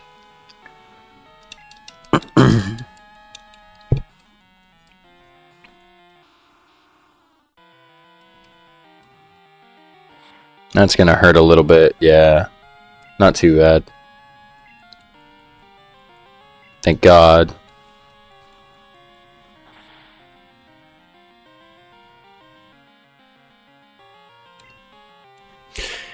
True. True. It can be hard to beat over things. I mean, you have the removal of Dark Magical Circle, but yeah, if you can't proc that off or if you can't keep it on board, like, how are you going to beat over people? I guess that makes sense. I've never actually built a Dark Magician deck. The closest I ever got was I built a really weird Dark Magician Blue Eyes crossover kind of deck. But even then, it just kind of used Dark Magician as fusion material for some of the cards that kind of go back and forth.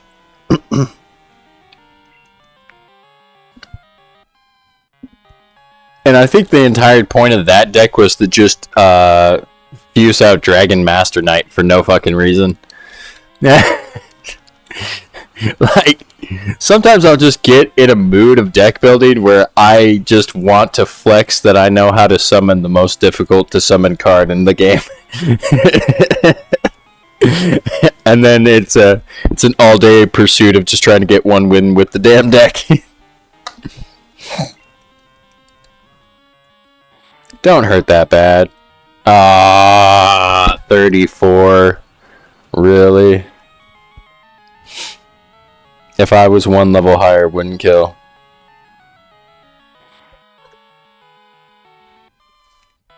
That's fine though, because Croconaw can one-tap her. Ooh. But do I want to let him try? Seatree's my backup, but I do not want to waste him.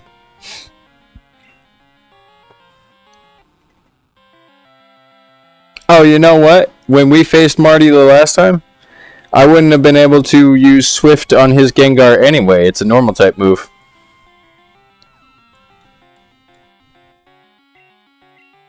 Yeah.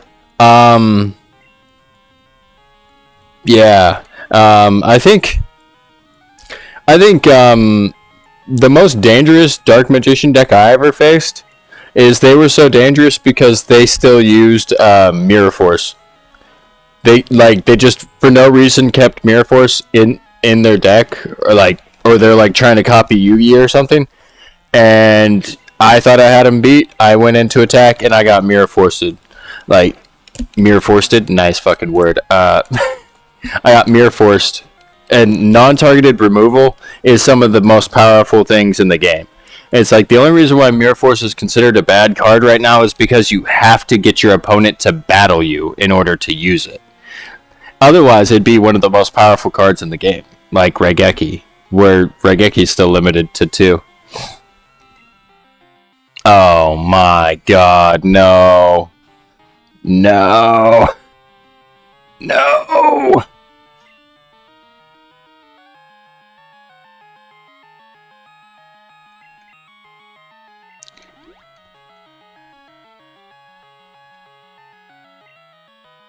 There's no way he hits 2 in a row. Okay, thank God.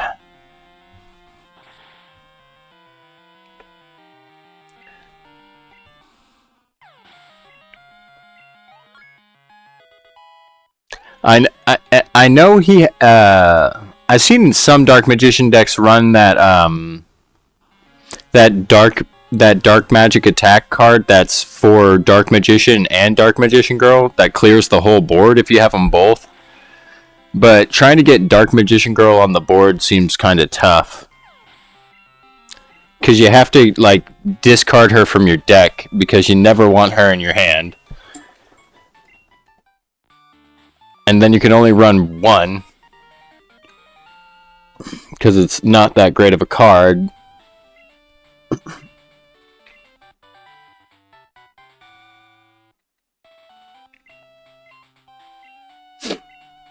Like, that always seemed like a really powerful card to me, but it's so difficult to actually get off, and like it can be canceled if they destroy one of your cards.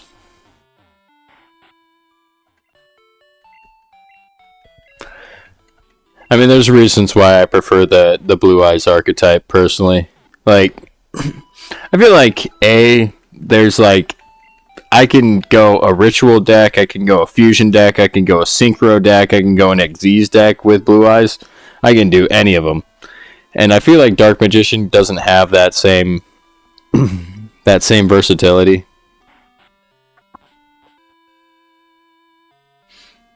Yeah, yeah, I feel the same exact way with the Dark Magician Girl. It's an extra step that can maybe add more explosiveness to your combo, but at the end of the day, it doesn't help your combo.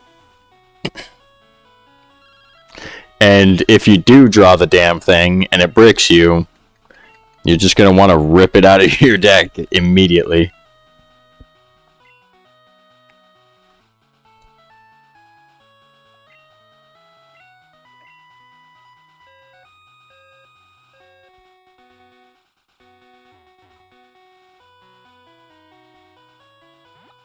Oh my god, I just did the same exact fucking thing.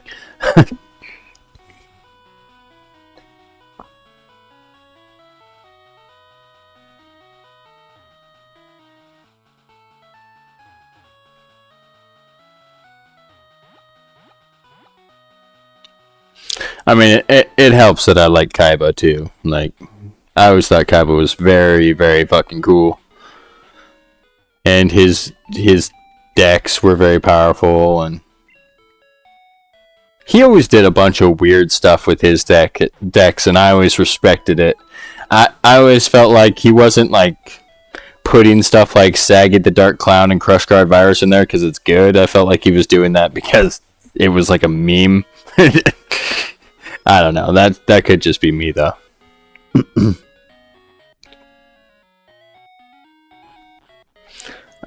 Yeah, I wish I had like a fucking. I should probably set up like a Discord server or something, so like people can post stuff.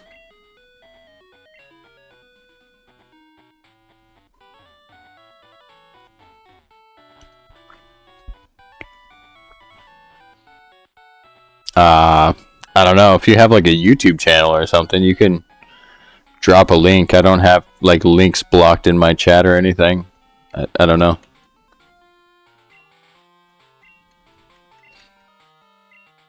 Yeah, yeah.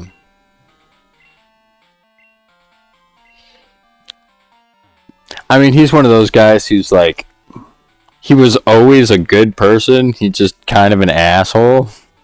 And then even when he's a good guy, he's still an asshole. So, and like Yugi will be like, "Oh, thank God you showed up, Kaiba. I needed some help." He's like, "Go fuck yourself, Yugi. I'm just here to pick up my money." Oh, this is the battle tower thing.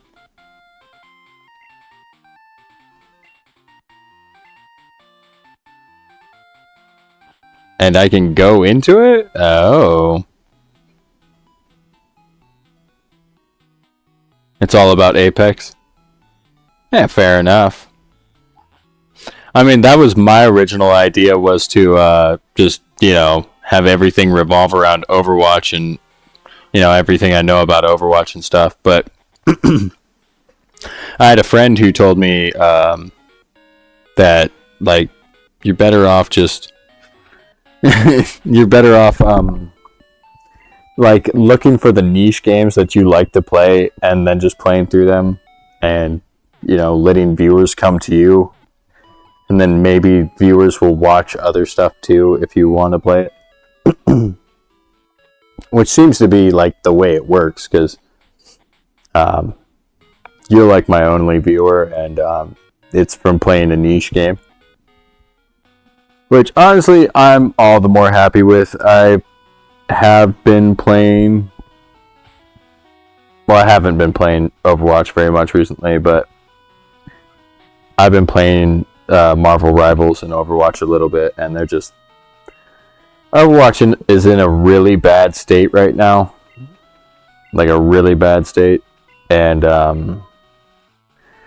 Rivals isn't in a great state.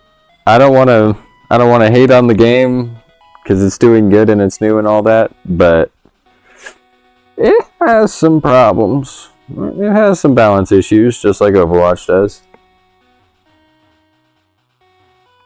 But those games fucking piss me off so much. This game, I actually have fun, even if I'm losing. And I beat Def Jam. It only took 2 streams to beat Def Jam.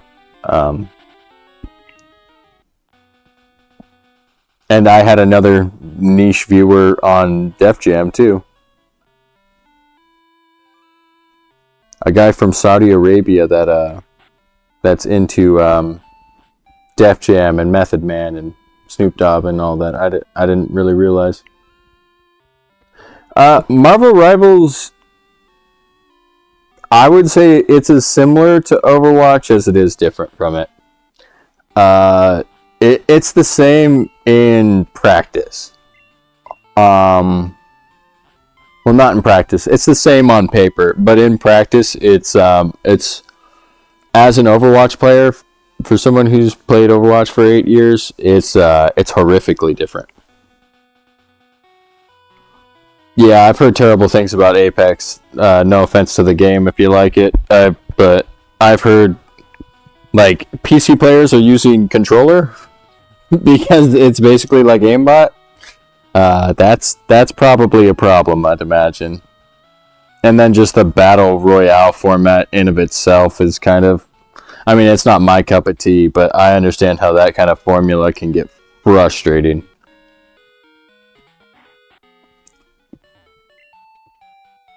Why am I just relentlessly healing? Because I keep forgetting that I can serve. I'm like, I must be here to heal.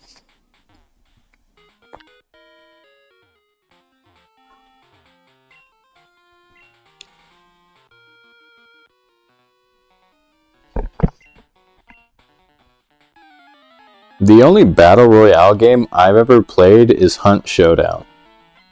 Like, I've played like 2 rounds of Fortnite. Not my thing. Like, and I think I enjoy Hunt Showdown because it's a completely different beast for a battle royale game.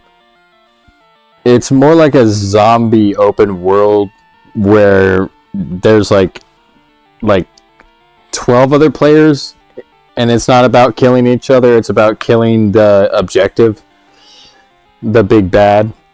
And then like you can get like hijacked and stuff. Like, it's very much not like a battle royale, but it is a battle royale.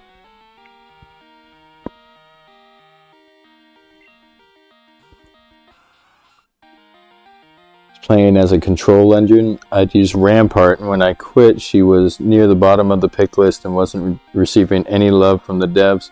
Oh, that sounds exactly like my experience with Overwatch. My favorite character, a character who was really good at standing his ground and helping his team, is basically completely unplayed now because the entire roster can teleport around him at this point and hits through his shield for no reason. I can relate to that exactly. It seems like the entire game is just about running in circles as fast as humanly possible and shooting headshots instead of actually trying to control the objective or help your teammates. Yeah, that sounds exactly like my experience with Overwatch. What? I am level 30. I'm level 30. Why am I Fralligate? Okay, I Fralligate at level 30, it seems. Okay. Tote style. Nice. Night Slash. Night Slash? That's a dark move.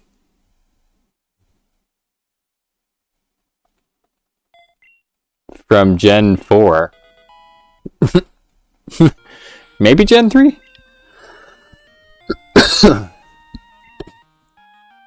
Oh wow, they updated his sprite. His sprite looks great. 70 has a high critical hit ratio. Wow. Wow.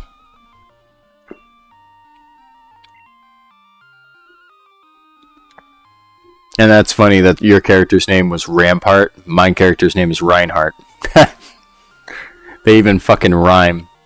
And they had the same fate. That's horrifically tragic. Well, I'm just guessing about the fate of Apex. I can't be sure about that. But it seems to me like a game that would be susceptible to having people run in circles around you.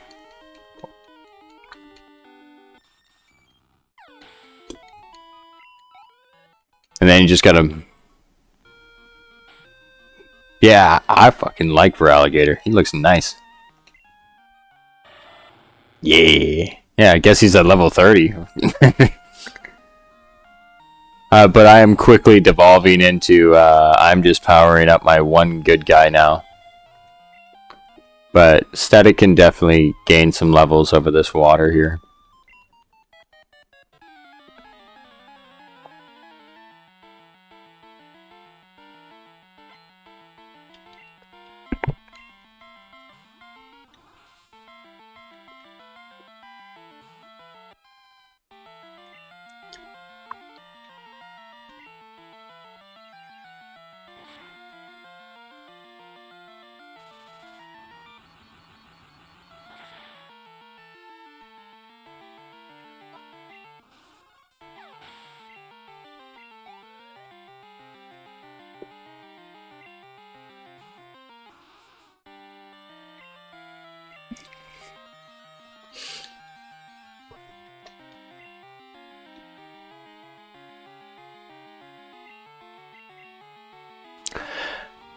I don't know. I'll probably pick Overwatch back up at some point, just not right now. I'm actually having fun playing different games.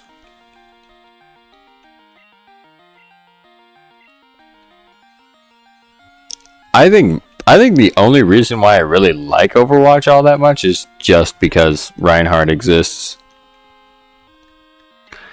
Rampart is a legend. Place deployable walls for your team to control an area with 12 plus other different legends with movement. She became very useless very quickly. Yeah. Yep. Yeah, that sucks. And I mean, it sucks even worse for like Apex because it was it existed for so much less time. I mean, it's kind of it's been around a while now, but yeah, it sucks that you only probably got to play the character for like 2 years or something before they got, you know, power crept out of the game, basically. At least I got like 6 good years of of Reinhardt. I even got GOATS meta, like.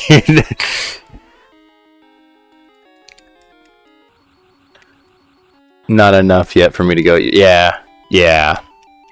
It's just like the same thing they do to Reinhardt. They'll give him 50 more armor, or they'll give him 100 more HP on his shield, or they'll revert one of his nerfs back, which is like, why are you nerfing this character if he's not that great? But you'll be like, oh yeah, now I'll survive longer. It's like, nah, it doesn't change the way the game is played. Like, Overwatch's problem is that there was way too much fucking damage in the game. The damage numbers are way too high and the healing numbers are way too high, which might sound like they counteract each other, but basically what that means is that, yeah, 4 or 5, that sounds about right.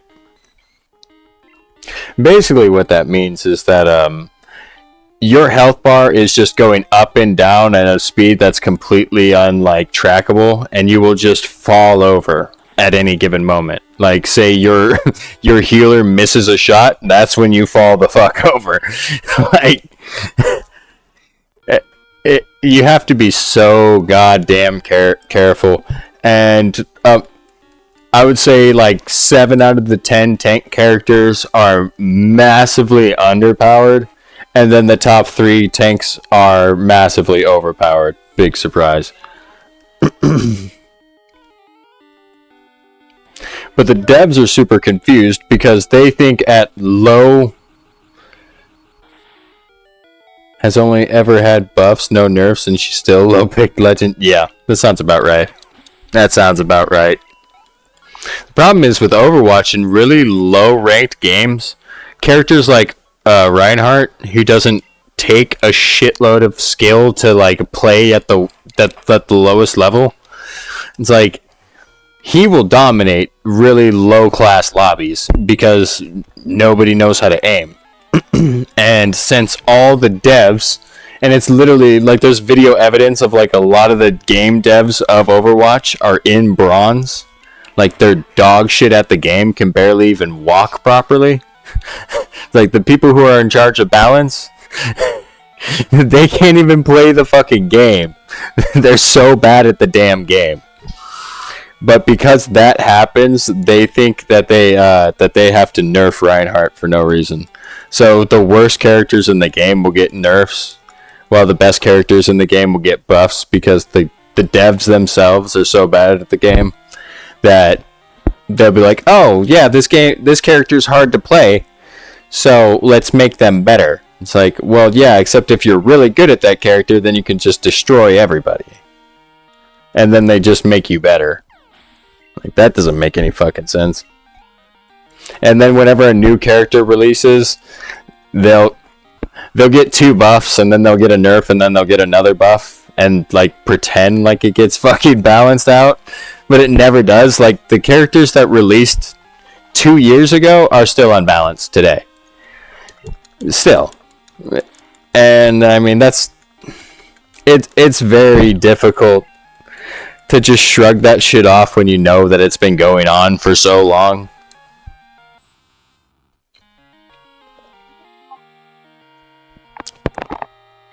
And then they'll have they'll pretend to like take in streamers, like your favorite streamers like Flats or whatever, and they'll pretend to take in their input and then do the exact opposite of what the fuck they've been saying to do. And you just kind of have to accept the fact that like maybe these people just don't know how to fix the game. Which is crazy because I could make a checklist. I could make a checklist in like 15 minutes of all the things that they would need to do to put it in a much better state of balance. I mean, obviously I would miss a few things of the characters I don't really touch, but it's not a very long checklist of things that you could do to make the game feel better for every single person.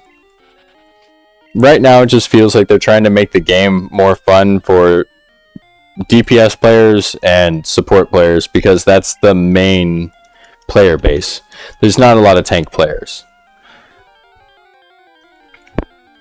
And the running joke is that Marvel Rivals and Overwatch is splitting the 6 tank players right now. And my contribution to the joke is, you mean 5 because I haven't been playing either recently. Like, I am sincerely a tank player, and I know there's not a lot of us left. There just isn't. You know, you get 1 minute, you get 30-second queue times in Overwatch, and you get fucking 5-second queue times in Marvel Rivals. It's like, oh yeah, I think we need some tank players around here. And it's like, big surprise getting slapped in the face all game, and then having your DPS complain because they don't even know how to slap people in the face. Big surprise that getting slapped in the face all game doesn't feel good. And then your only choice is to make the tanks better, and then when tanks are better, because in my humble opinion, tanks are the best players in the game, because we have to manage so many things at the same time. Once we get a little bit of power in our hands, we dominate the lobbies. Yeah, Apex pretty much lost all the original dev team after like 3 years. At this point, the people now are just all different people with views that are not the same from the original people. Yeah, literally the same exact thing that happened to Overwatch.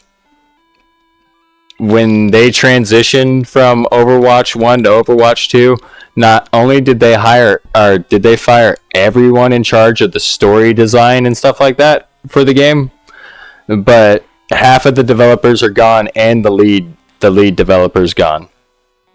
So, yeah, like it's sounds like the same exact situation to where it's just a bunch of people who do not care and don't know what the hell they're doing in charge of the game. Which is sad. Well, this is the worst Pokemon I could have chose for this. That's fine.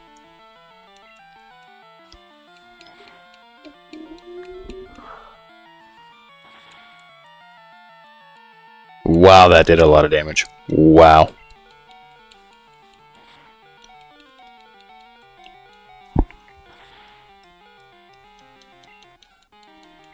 Yeah, that sucks too, because Apex was one of those games that I always told myself I wanted to get into.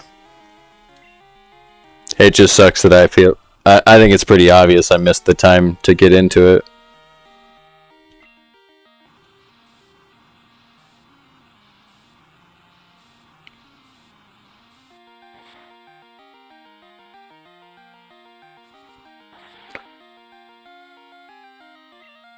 Super effective. What the hell did he do to me? Ah, man. Did he have Thunder Punch or something? What the hell?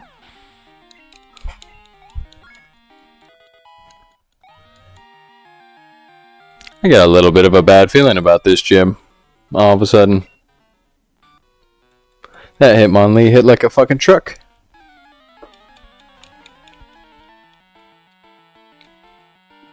No flying types, no psychic types. Way too many dark moves. This might be tough for me.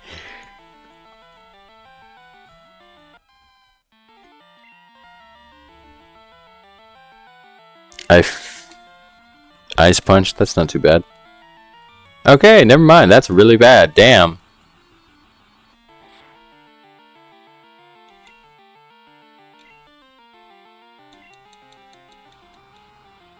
Probably does the same damage. Yeah. Well, damn.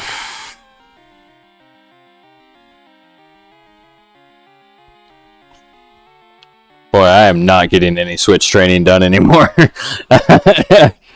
This might be bad. I did not mean to use... Why did he use Aerial Ace? Why did I use Tackle, but why did he use Aerial Ace? What the hell? Does he not have a fighting type attack? Ice Punch would work, yeah. Good magnitude. Season 1 through 15 were actually good. After that, it went south and sour. I got to play from season 6 to 7 when Rampart got introduced. Well, that's good. I mean, at least you got to enjoy her or them a little bit.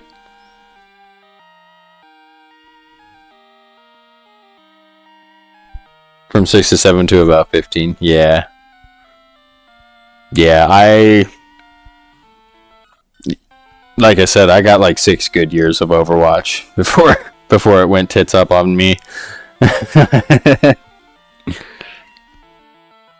So I do kind of feel worse for the Apex players and the people who were excited for Concord. I feel the worst for people like that. Because that game didn't even get a chance. That game didn't even get a chance. Like... And I'm guessing most people were just simply like me, to where they were kind of expecting it to be free. And then once it wasn't free, they're like, oh, well, then I'll get it later. And, you know, the game existed for 2 weeks. There wasn't even a time to get it fucking later. It was just gone. Like, I was mildly interested in it, but it didn't have like a Reinhardt like character or anything like that. I think that's my main deal with Overwatch, is I just enjoy the fact of a character in a team-based game with a shield that prevents a majority of damage, and then a hammer to get those people away from him that get too close. It's like, I think that's a great design for a character that for some reason is in basically no other game except for like Dark Souls games. Like, trying to think of an actual like Vanguard type hero that does what like a character with a sword and shield would actually do. To find that in the in video games is kind of rare, especially outside of the medieval fantasy theme.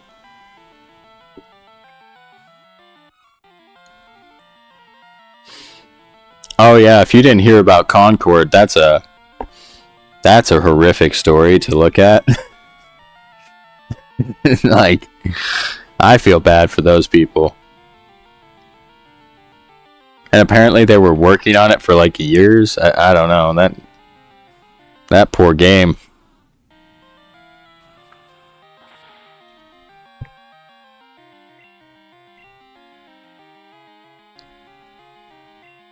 And I'm sorry, but I don't care how much money I'm losing on a game.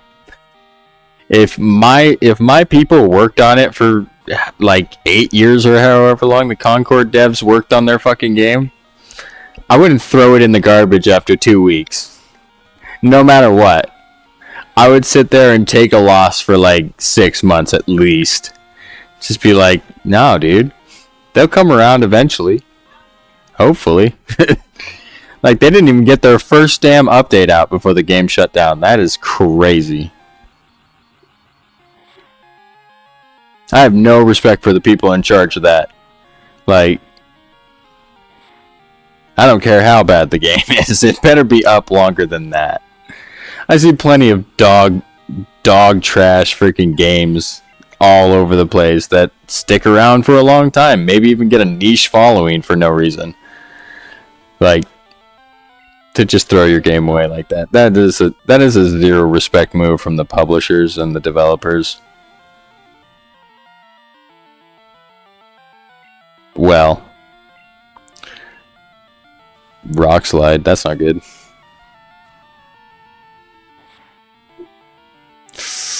I lived.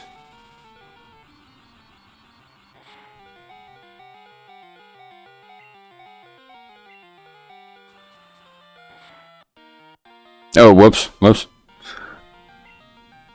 Accidentally fast forward the game a little bit.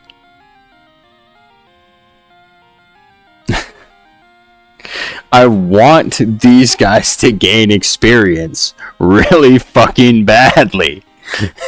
However, they cannot even stand up to this guy for 1 second. Look at him. He looks all buff and crazy and shit. What am I gonna throw an egg at him? Hell no. He's throwing rocks at my freaking alligator, man.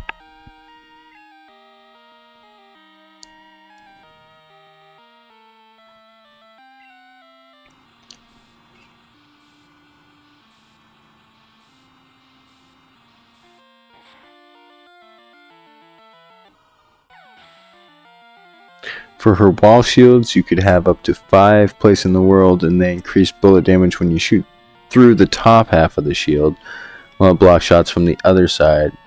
But it had a health bar and would break. Okay, yeah, that makes a lot of sense. Yeah, she's like they're like they're a character that really benefits off of their team teaming up and standing in sort of a sight line, which is the same concept as like Reinhardt. I mean, obviously having deployable shields is a little bit different than having a shield on your arm, but yeah, kind of the same concept where teaming up was what would really help. Where do I get strength? Oh shit.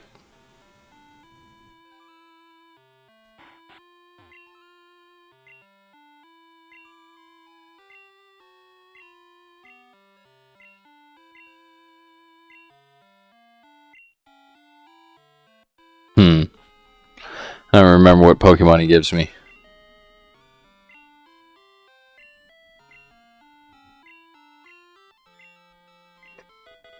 Oh, yeah, that's right. I gotta fucking beat Jasmine first.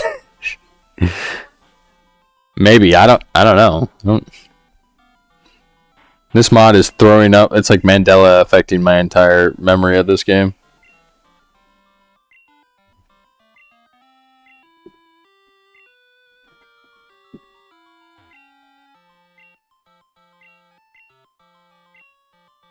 Yeah, I want to catch Lugia.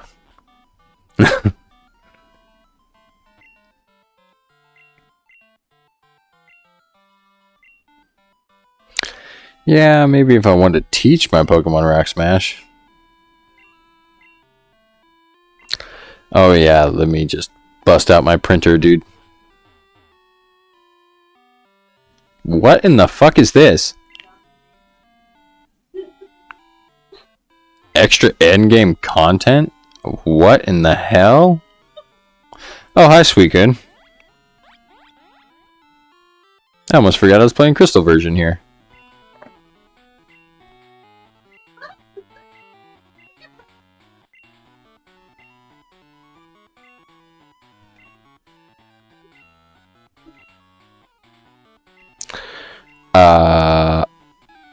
Okay.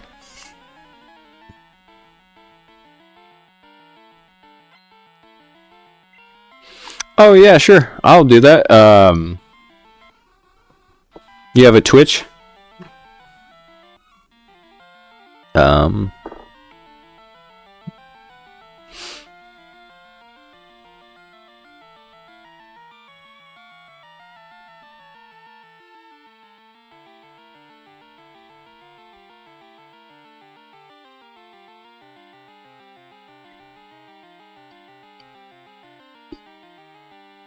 Oh, I did not mean to do that. Don't do that. Why am I doing that? Okay, there you go. I'm following your Twitch. I don't know if you have a YouTube too.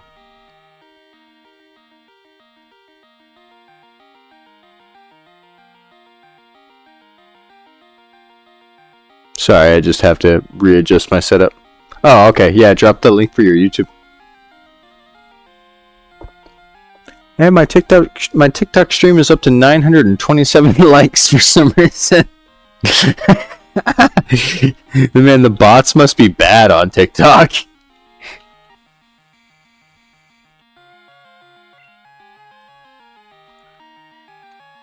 Or I mean, I don't know.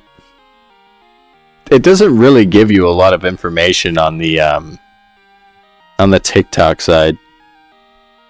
I know nobody's in my chat, so I don't think I have viewers. It doesn't say I have viewers. Well, it says I have a viewer, I think. I don't know. It says top viewer. I don't know if that's like a past tense thing or what. Okay. Perfect. I am... Oh, not subbed yet. There we go. Oh. We be playing. There we go. There you go. I dropped you a sub. I have a YouTube as well. I mostly just re-upload my VODs now. The original idea was to just have a YouTube account, but I don't know. Streaming always seemed more my speed.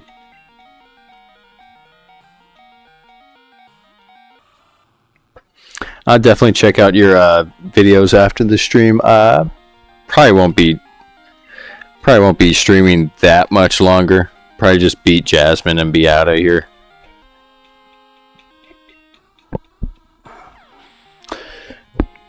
Probably a good idea to cook some dinner for my family.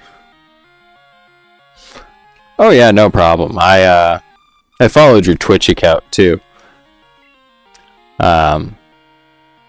It's not a big deal. I've talked to people with like, oh man, I hate all these things in my feed, and it's like I have like 200 subscriptions already to people, so it's not like my feed is getting blown up any more than it normally would.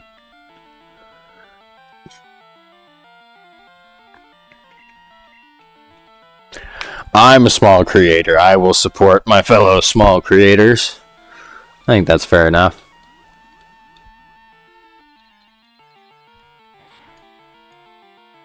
Wow, that did a lot of damage. What the?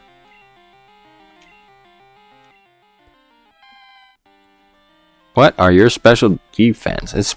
Special defense isn't that bad. What happened? Shit. A flamethrower. Okay. So what you're saying is your Sunflora is a fucking problem. Oh no, how do I kill it?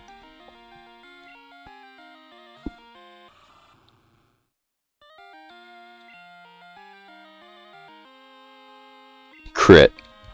Just crit him. Uh-oh. Oh, he's using growth.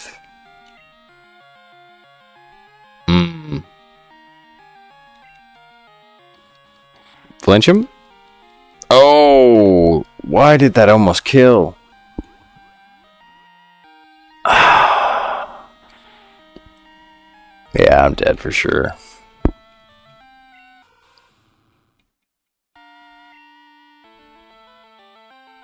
Well, this guy's fucking annoying.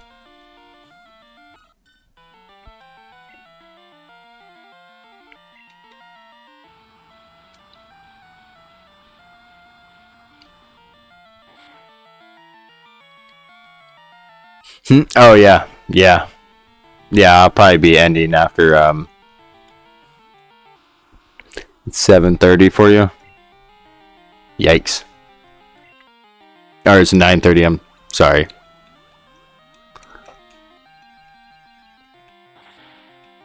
Jesus Christ. So you must be East Coast.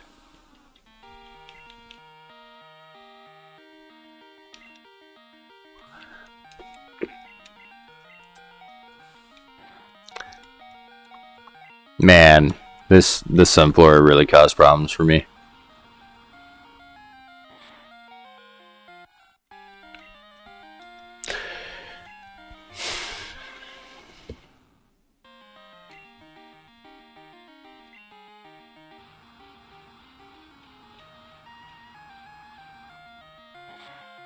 Yeah, I might end this here in just a minute or two. And I might do a little off-screen grinding for my Ekans here, because this is bad.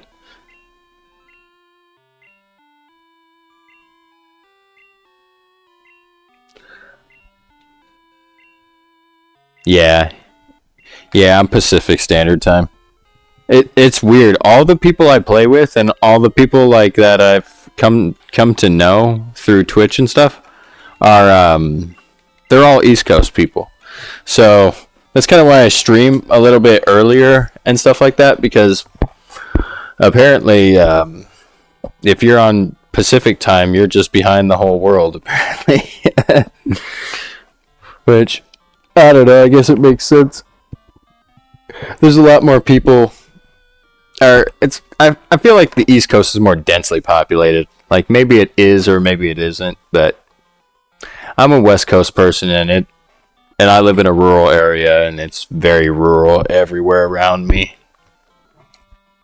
So I'm not super used to seeing like lots of people.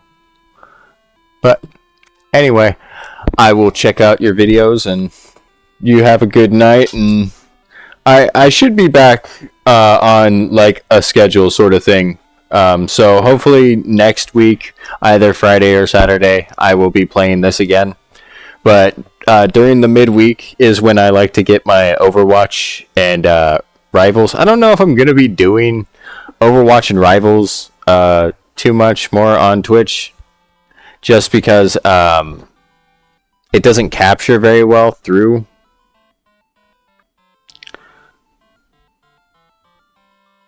I'm glad you enjoyed it, man. I enjoyed it too. I have a lot of fun talking. Yeah, so hopefully I should be on a good schedule next week, and during the weekdays I do tend to play the Overwatch or the Rivals or whatever, but I might switch it up, just because I know you don't really you're busy during the week, so I know you're into this game, so I'll try and leave it on the weekends.